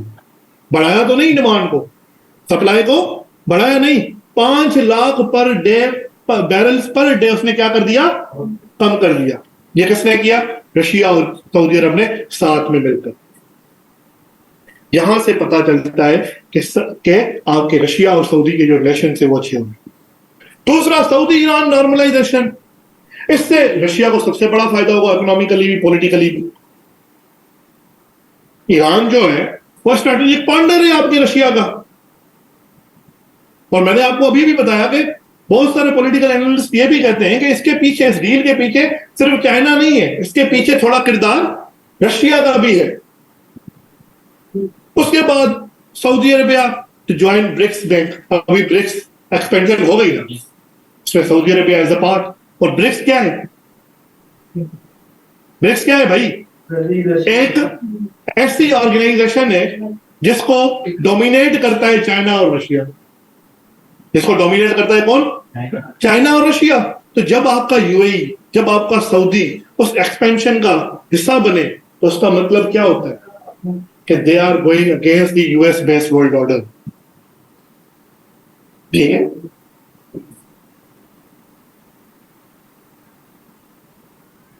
न्यू डेवलपमेंट बैंक जी इन्होंने बनाई है ब्रिक्स वालों ने, न्यू डेवलपमेंट बैंक। ये क्या कर रही है? इस बैंक को उन्होंने इसलिए बनाया है कि हम डी डॉलराइजेशन की तरफ जाए। हमारा टॉपिक भी है कि कैसे डी डॉलराइजेशन हो रही है और पेट्रो युआन कैसे बढ़ रहा है, कैसे बार्टर सिस्टम को इंट्रोड्यूस कराया जा रहा है, कैसे म्यूचुअल करेंसी में ट्रेड हो रहा है और डॉलर की जो हेजमनी है वो दुनिया में कम की जा रही है। अच्छा, अगर ऑयल की ट्रेड होने शुरू हो जाए ना म्यूचुअल करेंसी में, तो डॉलर का जो हेजमनी है ना दुनिया में वो टूट जाएगी। अब ऑयल के सबसे बड़ा जो कंट्री है ऑयल के हिसाब से, एक्सपोर्टिंग कंट्री, सऊदी अरब है, उसने ज्वाइन कर ली। उसके बाद यूएई ने ज्वाइन कर ली। अब इन बड़े बड़े ऑयल के जो दिग्गज हैं, कंट्रीज है, उनका ज्वाइन करना इस बात की सबूत है कि ये अब डी डॉलराइजेशन की तरफ भी जा सकते हैं। उसके बाद इसकी मैनिफेस्टेशन क्या है कि जी UAE abstain to vote against Russia and United Nations General Assembly. जब यूक्रेन वॉर के पर कहा गया यूएई को कि जी आप रशिया के खिलाफ वोट करो, उसने एब्सटेन कर दिया कि नहीं मैं नहीं करूंगा, आई एम न्यूट्रल। अब ये माना जाता है UAE is so close to America. उसके बाद ये relations between number of countries cooperation, ये जो है relation between member countries of cooperation council for the Arab states of the Gulf, also known as Gulf Cooperation Council (GCC) और strong. GCC secretary general Jasem Mohamed al Budaiwi कहते हैं कि जो हमारे relations हैं रशिया के साथ वो बहुत अच्छे हैं। फिर हमने क्या किया है, Russia Gulf Cooperation Council strategic dialogue, क्या रशिया गल्फ कॉर्पोरेशन काउंसिल मतलब रशिया जीसीसी स्ट्रेटेजिक डायलॉग हुआ, 6th मिनिस्ट्रियल मीटिंग हुई मॉस्को में। उधर कहा गया कि जी हम कल्चरल, पॉलिटिकल, इकोनॉमिक रिलेशंस को क्या करेंगे, बढ़ाएंगे, और एक ज्वाइंट प्लान ऑफ एक्शन 2023 और 2028 बताया गया। उसके तहत उन्होंने कहा कि हम मल्टीपल सेक्टर्स में क्या करेंगे, इन्वेस्टमेंट करेंगे, कॉर्पोरेशन को बढ़ाएंगे। उससे ये क्या दिखा रहा है कि रशिया के जो रिलेशन है वो मिडिल ईस्ट में बढ़ते जा रहे हैं ना।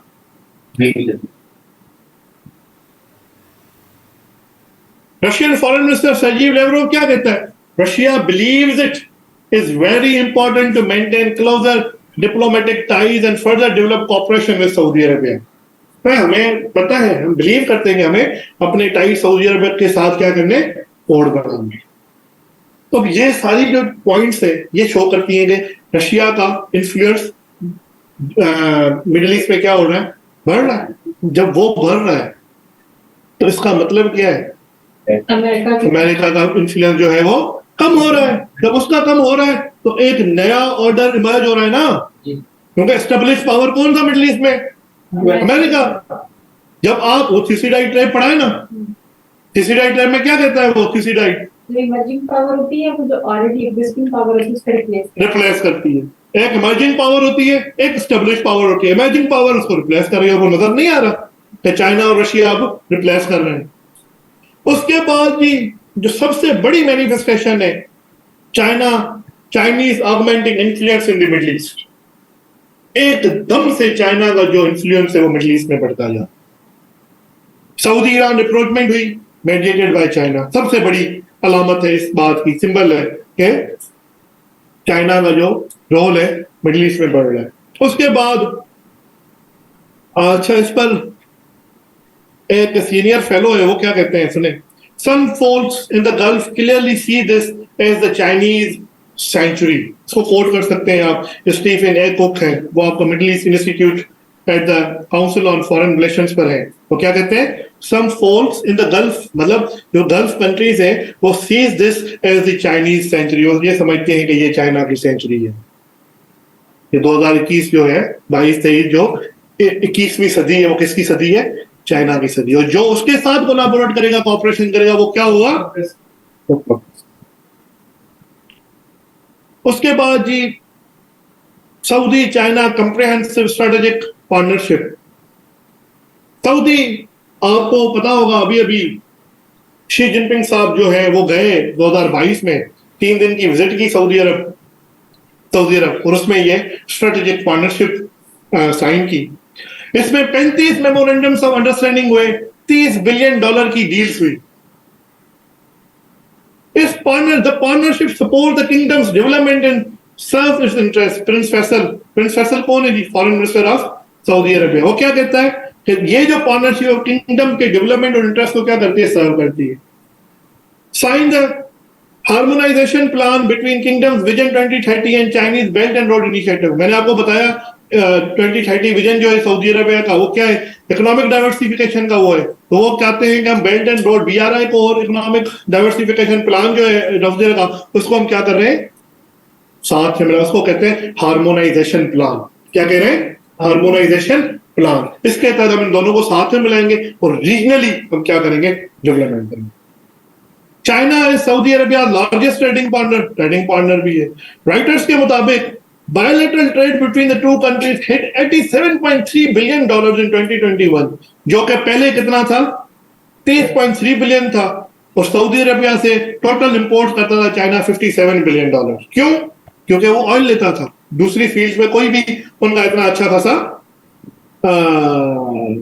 कोई ट्रेड वगैरह नहीं था, क्योंकि ऑयल वो उधर से लेता था, तभी पैसे फिर भी बढ़े। अभी उन्होंने रेड सी की तरफ एक पेट्रोकेमिकल इंडस्ट्री लगाई है सऊदी अरेबिया में, चाइना वालों ने। हम पेट्रोकेमिकल की इंडस्ट्री में भी इन्वेस्ट करते हैं, जहां से दवाइयां शवाइयां बनती हैं, ठीक है। फिर वो कॉपरेशन कर रहे हैं ऑटोमोटिव इंडस्ट्री में, सप्लाई चेन्स में, लॉजिस्टिक्स में, वाटर डिसैलिनेशन में, इंफ्रास्ट्रक्चर मैन्युफैक्चरिंग में, माइनिंग में, फाइनेंशियल सेक्टर में, हाइड्रो एनर्जी में, जुडिशरी में। चाइनीज लैंग्वेज एजुकेशन उधर बढ़ रही है, हाउसिंग सिस्टम में डायरेक्ट इन्वेस्टमेंट्स हो रही है, रेडियो में, टेलीविजन में, डिजिटल इकोनॉमी में, इकोनॉमिक डेवलपमेंट में। ये सारा सारे वो सेक्टर्स हैं जहां पर ये जो कॉम्प्रिहेंसिव स्ट्रेटेजिक पार्टनरशिप है वो क्या करेगी, अपने ताल्लुकात बेहतर करेगी। अब देखो यहां से नजर आ रहा है कि चाइना ने सऊदी अरब का कोई ऐसा कोना नहीं छोड़ा जिसमें उन्होंने इन्वेस्टमेंट्स नहीं की। उसके बाद जी 2022 में अभी चाइना गल्फ समिट होता है फॉर सिक्योरिटी एंड कॉपरेशन। अभी मैंने आपको 3 इनिशिएटिव बताए चाइना के। एक बताया डेवलपमेंट इनिशिएटिव, एक बताया सिक्योरिटी इनिशिएटिव, एक बताया सिविलाइजेशन। अब आपने क्या करना है, इन सब की रिलेवेंस शो करनी है अपने पेपर में इनके साथ। जब वो कंप्रिहेंसिव इकोनॉमिक पार्टनरशिप साइन करता है तो GDI को लिखना है, गवर्नमेंटल जो है क्या बताया, डेवलपमेंट इनिशिएटिव को डिस्कस करना है, ग्लोबल डेवलपमेंट इनिशिएटिव को। जब देखो अब सिक्योरिटी की बात आ गई तो किसको करना है, ग्लोबल सिक्योरिटी इनिशिएटिव को। और पूरा सिविलाइजेशन की बात करें तो अरब सिविलाइजेशन को कनेक्ट किया जा रहा है किसके साथ, चाइनीज सिविलाइजेशन के साथ। तो म्यूचुअल कॉपरेशन तो बढ़नी है ना। तो ये तीनों भी आपकी हेडिंग्स होनी चाहिए। जब भी चाइना रिलेटेड चीजें आए, जहां पर डेवलपमेंट आए, वहां पर GDI, GSI और GC जो गवर्नमेंट ग्लोबल सिविलाइजेशन इनिशिएटिव को आपने लिखना है, याद रखिएगा। ये फर्स्ट चाइना GCC समिट हुआ, head of states of GCC countries के सारे आए। उन्होंने जी they adopted a 5-year joint action plan to develop their partnership in 15 की एरियाज। मैंने 15 की एरियाज में 15 सालों तक हम क्या करेंगे, ऑपरेशन बढ़ाएंगे। वो कौन सी है जी, non interference in internal affairs. मैंने आपको पहले ही बताया था, यूएस हमेशा आता है इतने बड़ा मैनुअल कॉल लेकर, ये मेन्यूज है, मेरी बात मानो, ह्यूमन राइट्स, विमेन राइट्स, फलाने राइट्स, ये राइट्स, डेमोक्रेसी, कैपिटलिज्म। चाइना कहता है भाई तुम भी पैसे कमाओ, मुझे भी पैसे कमाने दो, तुम भी खुश रहो, मैं भी खुश रहूं, अपने मसाइल अपने पास रखो, इंटरनल अफेयर्स के साथ मेरा कोई ताल्लुक नहीं है। I am not here to promote my world order. तो इनडायरेक्टली वर्ल्ड ऑर्डर उसका प्रमोट हो रहा है, तो क्यों मैं किसी को इम्पोज करूं। ठीक है, respect for political independence, political independence होगी। मैं आपको ये नहीं कहूंगा कि भाई क्योंकि मेरी ताल्लुकात रशिया के साथ अच्छे हैं तो रशिया के साथ में खड़े हो, मेरा कोई काम नहीं। यूएस के ताल्लुकात इसराइल के साथ अच्छे हैं तो यूएई को कह रहा था ना कि इसराइल के साथ खड़े रहो, पार्टनरशिप के बढ़ाव में कॉस्ट करवाए ना, मेरा कोई काम नहीं। You are independent in your foreign policy and political inventions. Sovereignty and territorial integrity हम एक दूसरे की वो करेंगे। Resolving disputes by peaceful means, अब ये सारे के सारे ग्लोबल सिक्योरिटी इनिशिएटिव का हिस्सा है, मैं आप सबको पढ़ा चुका हूं पहले। स्ट्रेस द नीड,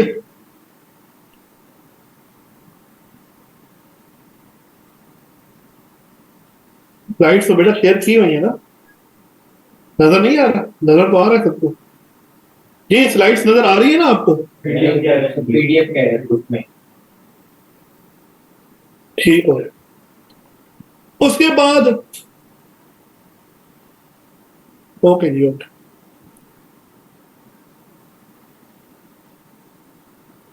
उसके बाद इन्होंने कहा हम डिस्टेबलाइजिंग रीजनल एक्टिविटीज को खत्म करेंगे,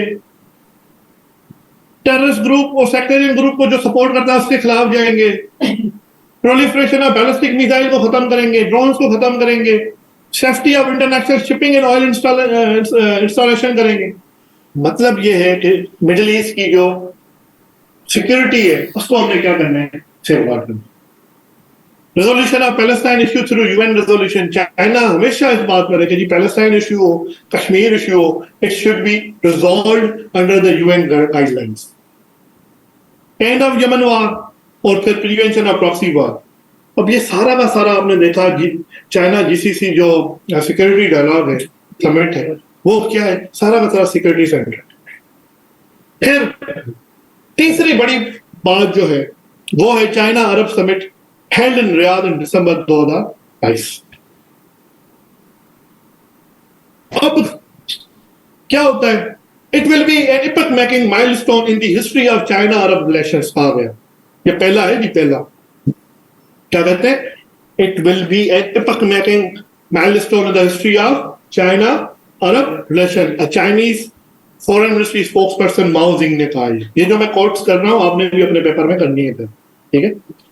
first summit between the China and Arab world, किस पर बात हुई थी? डिजिटल टेक्नोलॉजी पर कॉपरेशन करेंगे, रिन्यूएबल एनर्जी पर कॉपरेशन करेंगे, लेबर इंटेंसिव इंडस्ट्रीज पर काम करेंगे, एंटरप्रेन्योरशिप प्रोजेक्ट्स लॉन्च करेंगे, ठीक है। और दूसरा, टाइमिंग देखो जी समिट, जब China wants to promote multilateralism, जब वो एंड करना चाहता है यूनिपोलर वर्ल्ड ऑर्डर और चाइना का अपना इंफ्लुएंस जो है वो बढ़ाना चाहता है, उस टाइम ये समिट हुआ है। और आप उस समिट में पार्टिसिपेट कर रहे हो, इसका मतलब ये है कि you also want to align with China, क्योंकि अरबों को जाकर वो ये नहीं कहता कि आप मीना में है नॉर्थ अरब जो अफ्रीकन कंट्रीज है आपके बाद नहीं, ये आप डिक्टेट करो, तुम्हारे सामने नहीं करो। यूएस कहता है ना, नहीं तुम ह्यूमन राइट वाले हो, चाइना कुछ नहीं कहता, वो कहता है गिव एंड टेक, तुम्हारा इंटरनल मैटर, तुम्हारा internal matter. Soft power use कर रहे हैं, सॉफ्ट पावर यूज कर रहे हैं, यूज कर रहे हैं, बिल्कुल कर। Saudi Arabia has put forward the Vision 2030. The UAE has put forward the National Development Strategy for the next 20 years. Oman has put forward the Vision 2040. अब इनके ये विजन है 2030 के लिए, 40 के लिए, 50 के लिए। अब इन सब के साथ जो अलाइन हो रही है ना पॉलिसी, वो किसकी हो रही है? चाइना। फिर उन्होंने कहा स्वेज कैनाल की डेवलपमेंट करेंगे, एक न्यू एडमिनिस्ट्रेटिव कैपिटल बनाएंगे जी इजिप्ट में, इजिप्ट को भी अपने घेरे में ले लिया। फिर नियोम प्रोजेक्ट जो आप सबने सुना होगा, सऊदी अरबिया में नियोम प्रोजेक्ट, उसमें जो विजन 2030 में आता है सऊदी अरबिया में जो मोस्ट डेवलप्ड कंट्री वो सिटी बनाएंगे हम, तो उसको इंजीनियरिंग, उसकी डेवलपमेंट वो कौन करेगा? चाइना करेगा।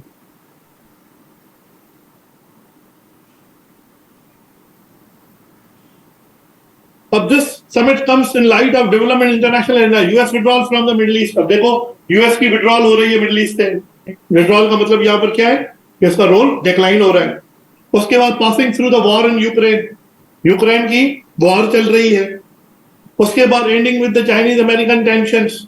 उसके बाद US is containing China as a strategic enemy of the United States according to the recently approved US national policy के मुताबिक। अब इन सारे डेवलपमेंट्स के बीच में चाइना क्या कर जाता है? 3 बड़े समिट्स कर जाता है, सऊदी अरबिया के साथ, जीसीसी कंट्रीज के साथ और अरब कंट्रीज के साथ। एक ट्रिप 3 डे की ट्रिप थी टोटल शी जिनपिंग की। आया किधर था? Saudi Arabia. उधर से उधर ही जीसीसी वालों को बुलाया, उधर ही अरबों को बुलाया, मीना वालों को बुलाया, नॉर्थ अफ्रीका और मिडिल ईस्ट दोनों पर अपना इन्फ्लुएंस छोड़कर चलाया। 3 दिन, जस्ट 3 डेज। फिर ये intelligence of Arab countries in the BRI project, 19 Arab countries ने और अरब लीग ने क्या किया? पार्ट है जी BRI के। उसके बाद Chinese support of Palestinian, Palestine की चाइनीज सपोर्ट करते हैं, call for resolution of Palestine issues through UN resolutions. America नहीं करता। ये मैंने चार्ट दिया हुआ है, ये आप देख लें कि चाइना कैसे अरब कंट्रीज में इकोनॉमिक कॉपरेशन वो कैसे इंप्रूव कर रहा है, कैसे उन्होंने कहां पर कितने कितने पैसे इन्वेस्ट किए। ये चार्ट आप पढ़ेंगे तो आपको डेटा मिल जाएगी। तो ये था जी चाइना का रोल बढ़ता हूं। अब हम बात करते हैं कि यूएस का रोल कैसे कम हो रहा है। सर अभी तक चाइना, रशिया और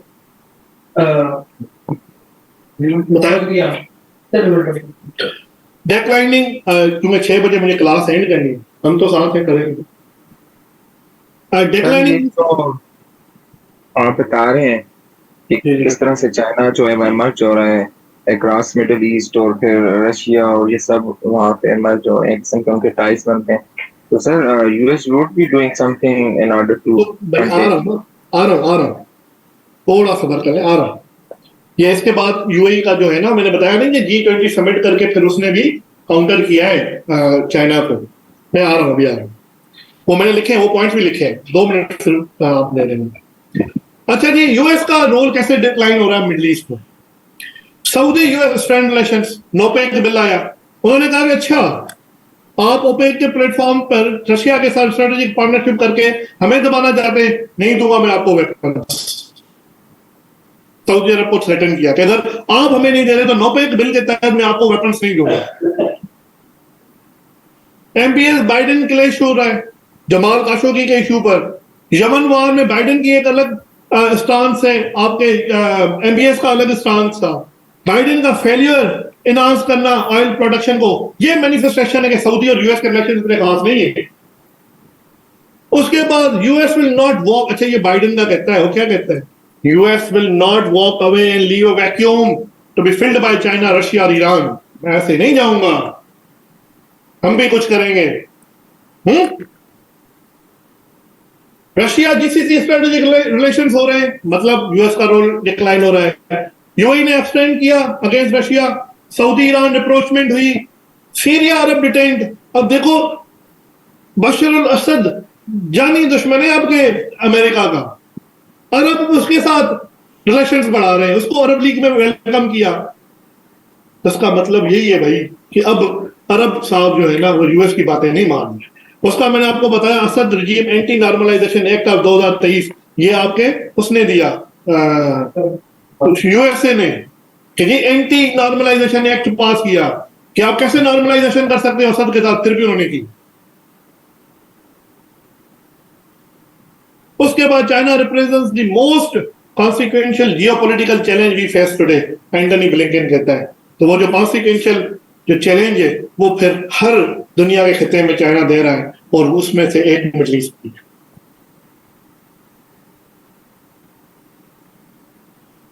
उसके बाद ही आपका सऊदी अरब, यूएई, बहरीन, अल्जीरिया, इजिप्ट, इन सब ने ज्वाइन करना था किसको, ब्रिक्स, और फिर ब्रिक्स एक्सपेंशन हुआ, उन्होंने ज्वाइन कर लिया। यूएई जो है वो अपने स्ट्रेटेजिक रिलेशंस जो है इंडिया के साथ, फ्रांस के साथ, चाइना के साथ, ईरान के साथ, इन सब के साथ क्या कर रहा है, बढ़ा रहा है। इसका मतलब क्या हो रहा है कि वो डोमेन ऑफ जो यूएस की पैट्रोनेज के अंडर आता था वो उधर से निकल रहे हैं। उसके बाद जी एक ये याद रखें, ये बात ना हमने जहनों में रखनी है, किसी भी मुस्लिम मुल्क में चले जाओ ना, कोई भी हो, उधर ना चाइना के लिए हमेशा फेवरेबल डोमेस्टिक एनवायरनमेंट होता है। अवाम जो है ना, अवाम चाइना को पसंद करते हैं, मुसलमानों को, और यूएस के खिलाफ होती है हमेशा। क्यों यूएस के खिलाफ क्यों होती है? नहीं, एक इसराइल फैक्टर भी है, ठीक है। दूसरा फैक्टर है सीरिया वार, अफगानिस्तान वार, इराक वार। चाइना इटसेल्फ भी तो कर रहा है काफी कुछ, कुछ भी नहीं, अच्छी एकदम एक अलग मसला है। दूसरे के मुल्क को जाकर तबाह करना एक अलग मसला है। अफगानिस्तान को तबाह कर दिया, अब तक तबाह है। सीरिया अब तक तबाह है, इराक अब तक तबाह है, लिबिया अब तक तबाह है, आपका लबनान तबाह हो गया, यमन तबाह हो गया, तबाह है ना। क्या छोड़ा गया है? चाइना ने कभी इधर जाकर ये काम तो नहीं किया। तो एक फेवरेबल ओपिनियन होता है, पब्लिक ओपिनियन। अब ये देख लें 2022 में एक पोल कंडक्ट किया गया दोहा बिल अरब सेंटर ने for research and policy studies, 14 Arab countries में किया गया। 78% of respondent believed that the biggest source of threat and instability in the region was the US. 78% लोग ये समझते हैं। और याद रखना, आपकी डोमेस्टिक पब्लिक ओपिनियन आपकी फॉरेन पॉलिसी बनाती है, मैं आपको पढ़ा चुका हूं, उसका बड़ा रोल होता है। अच्छा जी, ये जिसने भी पूछा, what steps US is taking to curtail and influence of China in the Middle East. Excuse me sir, जी जी जी सर ये जो पर ब्रिक्स है सर, इसका मतलब क्या है? काइंडली इसको जरा एक्सप्लेन कीजिए। ब्रिक्स है जी Brazil, Russia, India, China and South Africa. Sir एक जॉइंट वेंचर है या कोई एसोसिएशन है सर? जॉइंट एसोसिएशन है डेवलपिंग कंट्रीज में। Thank you. ठीक है, ओके जी। अब यूएस ने क्या किया, कैसे काउंटर किया? अभी India Middle east Europe economic corridor बनाया, आईमैक जिसको कह रहे हैं, उसके थ्रू वो काउंटर कर रहा है किसको, बीआरआई। ठीक है, उसमें एमओयू साइन हुए, Saudi Arabia, European union, India, UAE, France, Germany, Italy and US सब ने साइन किए। हम इकोनॉमिक कॉरिडोर बनाएंगे, और एक पैरेलल कॉरिडोर बनाकर दिया किसके खिलाफ, बीआरआई। तो ये कर रहा है। उसके बाद I2U2 एग्रीमेंट। I2U2 एग्रीमेंट क्या है? India, Israel, UAE and US strategic agreement बनाया है। ठीक है, इसमें भी वो क्या कर रहे हैं, डेवलपमेंटल प्रोग्राम्स लॉन्च कर रहे हैं, इंफ्रास्ट्रक्चरल, ग्रीन एनर्जी वगैरह, सोलर सिस्टम की, ताकि जो चाइना का जो रोल है उसको कटेल कर सकें। उसके बाद Biden is waging a Saudi style mutual security pact. क्या पैक्ट? सिक्योरिटी पैक्ट बनाए, किसका? इसराइल का, सऊदी अरब का और यूएस। अब ये क्यों नहीं बन पा रहा? क्योंकि 3 डिमांड्स की आपके सऊदी अरब ने। एक, वो कह रहा है कि मेरे साथ नेटो बेस्ड, जैसे नेटो के साथ आपका एक पैक्ट है ना कि अगर किसी भी नेटो कंट्री पर कोई कंट्री हमला करेगा तो यूएस और सारी कंट्रीज हम उस पर हमला कर देंगे। वो कहता है अगर आप चाहते हैं कि मैं उसके साथ क्या करूं, डील करूं इसराइल के साथ, मेरे साथ भी नेटो बेस्ड डील करो, सिक्योरिटी पैक्ट करो। दूसरा वो कह रहा है कि आप ना हमें न्यूक्लियर प्रोग्राम, न्यूक्लियर इंस्टॉलेशन करने दो, प्लांट्स बनाने दो सऊदी अरब में। तीसरी वो कह रहा है कि हमें एक्सेस दो एडवांस्ड यूएस वेपनरी को, तो आपके एडवांस मोस्ट एडवांस वेपन्स है ना, उस पर हमारी एक्सेस दो, तो फिर हम क्या करते हैं आपके साथ, इसराइल के साथ नॉर्मलाइजेशन करने के लिए तैयार है। अच्छा ये याद रखिएगा, ये जो है वो उन्होंने सऊदी अरब ने डिमांड्स कोई पब्लिकली नहीं की, ये रिपोर्ट्स हैं आपकी फॉरेन पॉलिसी की, वॉशिंगटन पोस्ट की, फॉरेन अफेयर्स की, आपकी क्या नाम है उसका, वॉल स्ट्रीट जर्नल की। ठीक है, तो ये जो बड़ी बड़ी न्यूज पेपर्स हैं उसमें ये डील्स आई है कि जी बिहाइंड द सीन ये चीजें चल रही हैं। तो ये 3-4 चीजें फिर यूएस कर रहा है किसको काउंटर करने के लिए। Sir, why KSA didn't demand any concessions for Palestinians? बेटा इंटरनेशनल रिलेशन से हर बंदा अपने लिए डिमांड करता है, कोई किसी के लिए नहीं सोचता। अगर ऐसा होता तो अब तक पैलेस्टाइनियन इश्यू हल हो चुका होता। ठीक है, अगर ऐसा कहते हैं कि जी कश्मीर में दुबई के सबसे बड़ी इन्वेस्टमेंट हुई, पूरा इंडिया ने पूरा का पूरा समिट उधर बुलाया, सब हम भागते भागते चले गए मुसलमान उधर। तो इट्स नॉट अबाउट इस्लाम और it's not about Palestinians or Kashmir, it's all about your geopolitical and economic interests. अच्छा जी, इसके बाद जो मैनिफेस्टेशन है चेंजिंग ऑर्डर की, वो आपने Saudi Iran rapprochement catalyst of changing order of the Middle East, वो लिख देनी है, मैंने आपको पूरा डिटेल लेक्चर दिया है इस पर। उसके बाद सीरिया और अरब का डिटेंड हो रहा है, ये एक नई डेवलपमेंट है, नए इमर्जिंग ऑर्डर की बात कर रहे हैं हम। बायलैटरल डिप्लोमेटिक ट्रिप्स हुई सीरिया और सऊदी अरब के बीच में। सऊदी जो फॉरेन मिनिस्टर हैं फैसल बिन फरहान साहब जो है वो गए, असद के साथ मिले दमस्कस में, reservation of Syrian participation Arab league में। असद को वेलकम किया गया कि जी आप आए अरब लीग का समिट वो करें, जो कि उसको बैन किया गया 2010 में। सीरियन टर्किश अप्रोचमेंट हो रही है जी रशिया के असिस्टेंट के साथ। जो फॉरेन मिनिस्टर्स हैं रशिया के, टर्की के, ईरान के, सीरिया के, वो सारे के सारे मिले मॉस्को में मई 2023 में। सीरिया और सऊदी अरबिया ने रीओपन कर ली अपनी एम्बेसीज। इससे ये जाहिर हो रहा है कि वो जो डिप्लोमेटिक ब्लॉकेड थी मिडिल ईस्ट में सीरिया के खिलाफ, वो खत्म हो रही है। अब जब वो खत्म हो रही है तो उसका मतलब याद रखना कि यूएस का रोल डिक्लाइन हो गया। उसके बाद जी the age of Arabization, the emergence of new Middle East. New Middle East की बातें हो रही है जी, वो कह रहे हैं ऑयल से डाइवर्सिफिकेशन की तरफ जाते हैं, यूरोपियन बेस्ड मॉडल बनाते हैं, इंटीग्रेशन की बात करते हैं, रीजनल कनेक्टिविटी की बात करते हैं, बोल कर लिया। तो असद की normalization, regional connectivity, economic partnership, जो डिटेंस चल रहा है वो उसके साथ ताल्लुकात ठीक कर रहा है, इजिप्ट ने टर्की के साथ ठीक कर रहा है, यूएई उसके साथ कर रहा है, एक इरा ऑफ डिटेल्स नजर आ रहा है। उसके बाद जी कतर ने रिस्टोर कर लिया आपके टाई सऊदी अरब और यूएस के साथ, जो कि मैंने आपको बताया 2017 में खराब हो गए थे। उन्होंने अपनी रेस्पेक्टिव एम्बेसीज खोल ली है, सऊदी अरब ने एयर स्पेस खोल लिया, सी एंड लैंड बॉर्डर्स कतर के लिए खोल लिए, जीसीसी मेंबर ने रिस्टोर कर लिया अपने रिलेशन कतर के साथ, एक नया ऑर्डर इमर्ज हो रहा है। टर्की का जो क्वेस्ट है for the normalization of relation with the Middle Eastern nations, वो बढ़ रहा है। इजिप्ट और टर्की ने रीओपन की थी अपनी एम्बेसी 2013 में बंद की थी, अभी उन्होंने जाकर खोली है।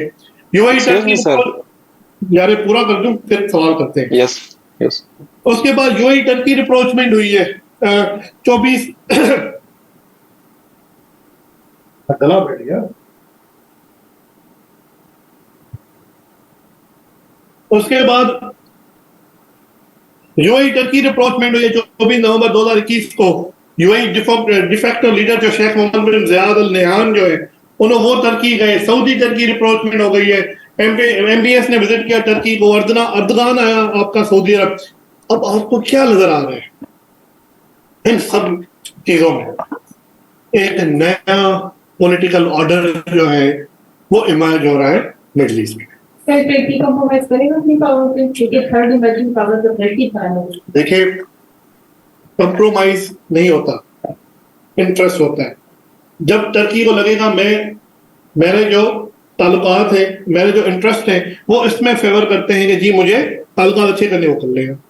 उसको लगेगा कि मेरे इंटरेस्ट में है कि मैं इनके खिलाफ जो लोग चला जाएगा। इट्स ऑल अबाउट इंटरेस्ट, याद रखना, international relations is all about.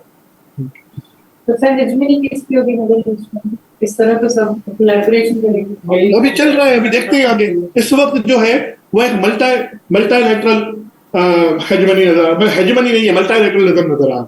कहीं पर चाइना एक्सीड कर रहा है, कहीं पर रशिया, कहीं पर आपका यूएस। सर अब तो यूएस भी ना जी। हाँ, यूएस का मतलब इसका मतलब ये नहीं है यूएस को उन्होंने निकाल दिया है, ऐसा नहीं है। US is still a big player. जी बेटा, आप पूछ लें जो पूछ लें।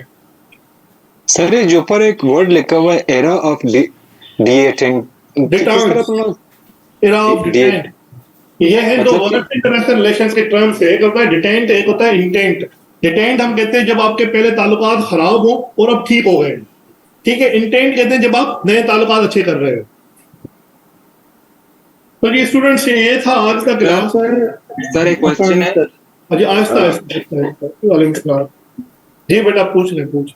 अच्छा sir, China did offer a rapprochement Israel and Palestine, तो लेकिन वो फेल हो गया उसमें। दोबारा बेटा, दोबारा।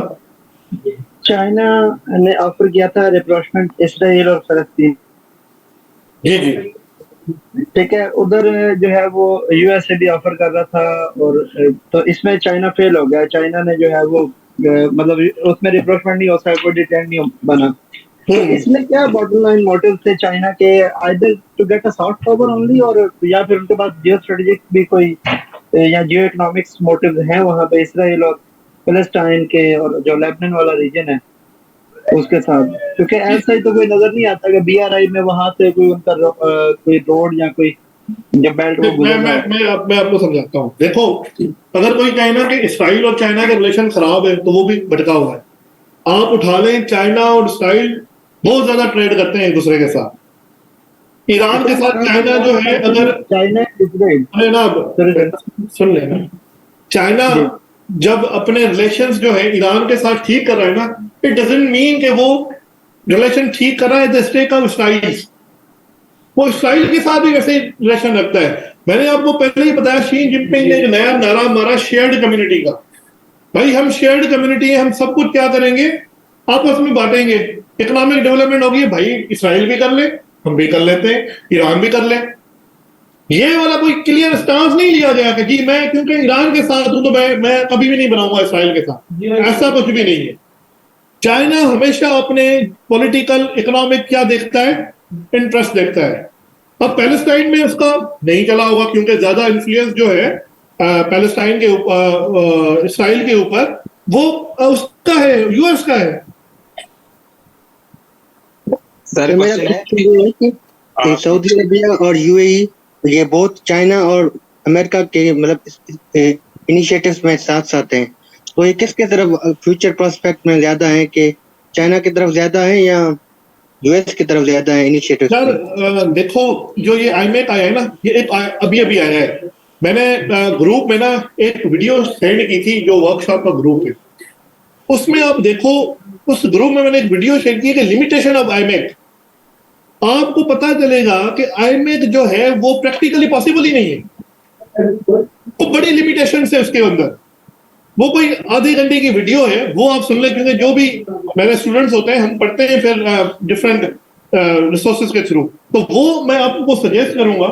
वो जीबीएस एक प्लेटफॉर्म है, ग्लोबल विलेज स्पेस का, उसने किया है एक वो हुसैन अस्करी के साथ interview. Hussain Askari is a Swedish based intellectual political analyst, जो बीआरआई का फिर वो भी है, स्वीडन चैप्टर का चेयरमैन भी है। उसने बताया कि लिमिटेशंस क्या है। वो कहता है, अब ये क्या कह रहे हैं कि हम जाएंगे जी सऊदी अरब से, फिर इंडिया से ट्रांसपोर्टेशन लाइंस बनेंगी, फिर हम रेलवे बनाएंगे। वो कहता है आप देखो, जब ये यहां से लेकर सऊदी अरबिया से लेकर वो उधर जाएंगे, एक नया इंफ्रास्ट्रक्चर बनेगा। उसमें आपने जॉर्डन को इंक्लूड ही नहीं किया। जब आईमैक साइन हो रहा था जॉर्डन किधर था? जॉर्डन नहीं है तो कैसे गुजरेगी ट्रेन? दूसरा कहा कि आप जितना टाइम और कॉस्ट लगनी है, एक पहले इंडिया पर लोडिंग अनलोडिंग होगी, फिर लोड होकर पहुंचा सऊदी अरब, उधर से फिर सारा अनलोड करो, फिर ट्रेन में डालो, फिर लेकर जाओ, फिर अनलोड करो उधर जाकर इसराइल में, फिर वहां पर अनलोड करके फिर लोड करो, टाइम भी ज्यादा लगेगा, पैसे भी हद से ज्यादा लगेंगे। इतना कोई भी जो कंट्री है वो इसको सपोर्ट ही नहीं करेगा आगे चलकर। और दूसरा, अभी सिर्फ बातें हुई है आईमैक की, हम बनाएंगे, अभी उन्होंने कहा 2 महीनों के बाद हम एक्चुअल रोड मैप देंगे। तो अब जब वो रोड मैप आएगा तो फिर हम ज्यादा पढ़ेंगे उसको, देखेंगे, असेस करेंगे कि क्या वो इकोनॉमिकली वायबल है भी या नहीं है। अभी तो एक मतलब खाका मिला है ना हमें वेक सा कि हम ये बना रहे हैं, उन्होंने अनाउंस किया है, अब वो टर्म्स एंड कंडीशंस देंगे तो फिर पता चलेगा। चलें जी, आप मैंने क्वेश्चन किया था, वो क्वेश्चन सर शायद कहीं उसकी बॉटम लाइन नहीं क्लियर हो पाई। मैंने ये कहा था कि चाइना ने ऑफर किया था इसराइल और फलस्तीन का रिप्रोचमेंट।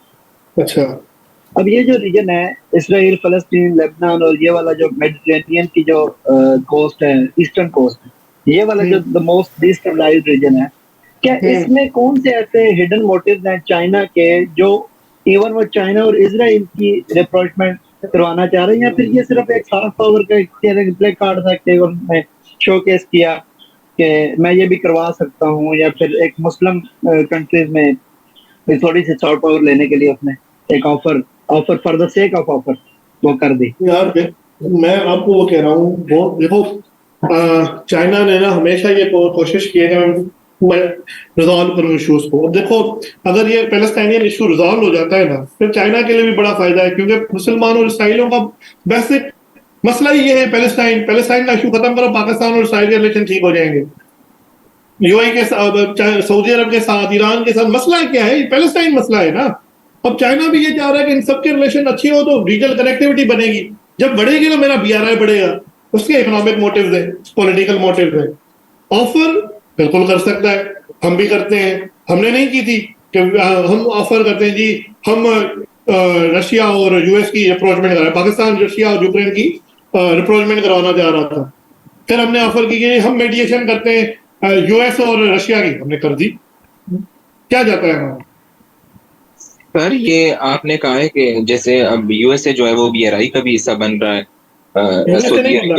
सॉरी सर, कैसे जो है वो बीआरआई का हिस्सा भी बन रहा है और आईमैक का भी बन रहा है, तो क्या सर चाइना ये नहीं देख रहा कि कैसे जो कि मेरा भी पार्टनर भी है या जिसकी मैंने प्रोजेक्ट भी करवाई है, वो मेरे राइवल प्रोजेक्ट का या एक ऐसे प्रोजेक्ट जो मुझे कंटेन कर रहे हैं उसका भी अभी वो मेंबर बन रहा है? शाहजेब, इशू ही तो ये है कि चाइना इस टाइम पर सोचता ही नहीं। चाइना यूएस को कह रहा है कि आप आओ और बीआरआई का हिस्सा बनो। अब यूएस से बड़ा कंटेनर तो कोई भी नहीं है ना चाइना का, उसने बारहा उसको दावतें दी कि आप आओ और बीआरआई का हिस्सा बनो, we will promote multilateralism. Indo Pacific से लेकर मिडिल ईस्ट तक, मिडिल ईस्ट से लेकर अफ्रीका तक, अमेरिका को भी यही कह रहा है, आओ हम साथ में काम करते हैं, आप हेजेमनी ना शो करो अपनी, we will deal and we will trade as equals. Equals के तौर पर हमने क्या करना है, काम चलाना है। वो यूएस के जहन में है, फिर liberalism and cold war mentality वगैरह। यार आई एम टायर्ड नाउ, तो यहाँ पर सेशन खत्म करते हैं। और ये आज तो मैंने क्लास ओपन रख दी थी, कल से ये क्लास ओपन नहीं होगी, जो भी इनरोल्ड होंगे उनको ही फिर ग्रुप की लिंक जाएगी, सब कुछ जाएगा, ठीक है। तो कल से फिर वो ये पेड क्लास हो जाएगी, आज आप सबकी ओपन क्लास थी, ठीक है जी। तो जिसने पेमेंट्स नहीं की वो कर दें और इनरोलमेंट कर लें, और कल से उनको सर रेगुलर सेशन की क्लास कब स्टार्ट हो रही है आपकी करंट अफेयर्स की? बड़ा रेगुलर सेशन भी करते हैं, पहले ये कर लें, इंशाल्लाह वो भी जल्दी प्लान कर लेंगे। ये नोट्स इनफ है, ये मैंने 12 ही टॉपिक से आपके लिए नोट्स भी बनाए हुए हैं, इसमें कोटेशंस भी हैं, हेडिंग्स भी हैं, बहुत कुछ है, ठीक है। थैंक यू जी, आप अपने एनरोलमेंट करवा लें तो फिर हम इंशाल्लाह मिलेंगे।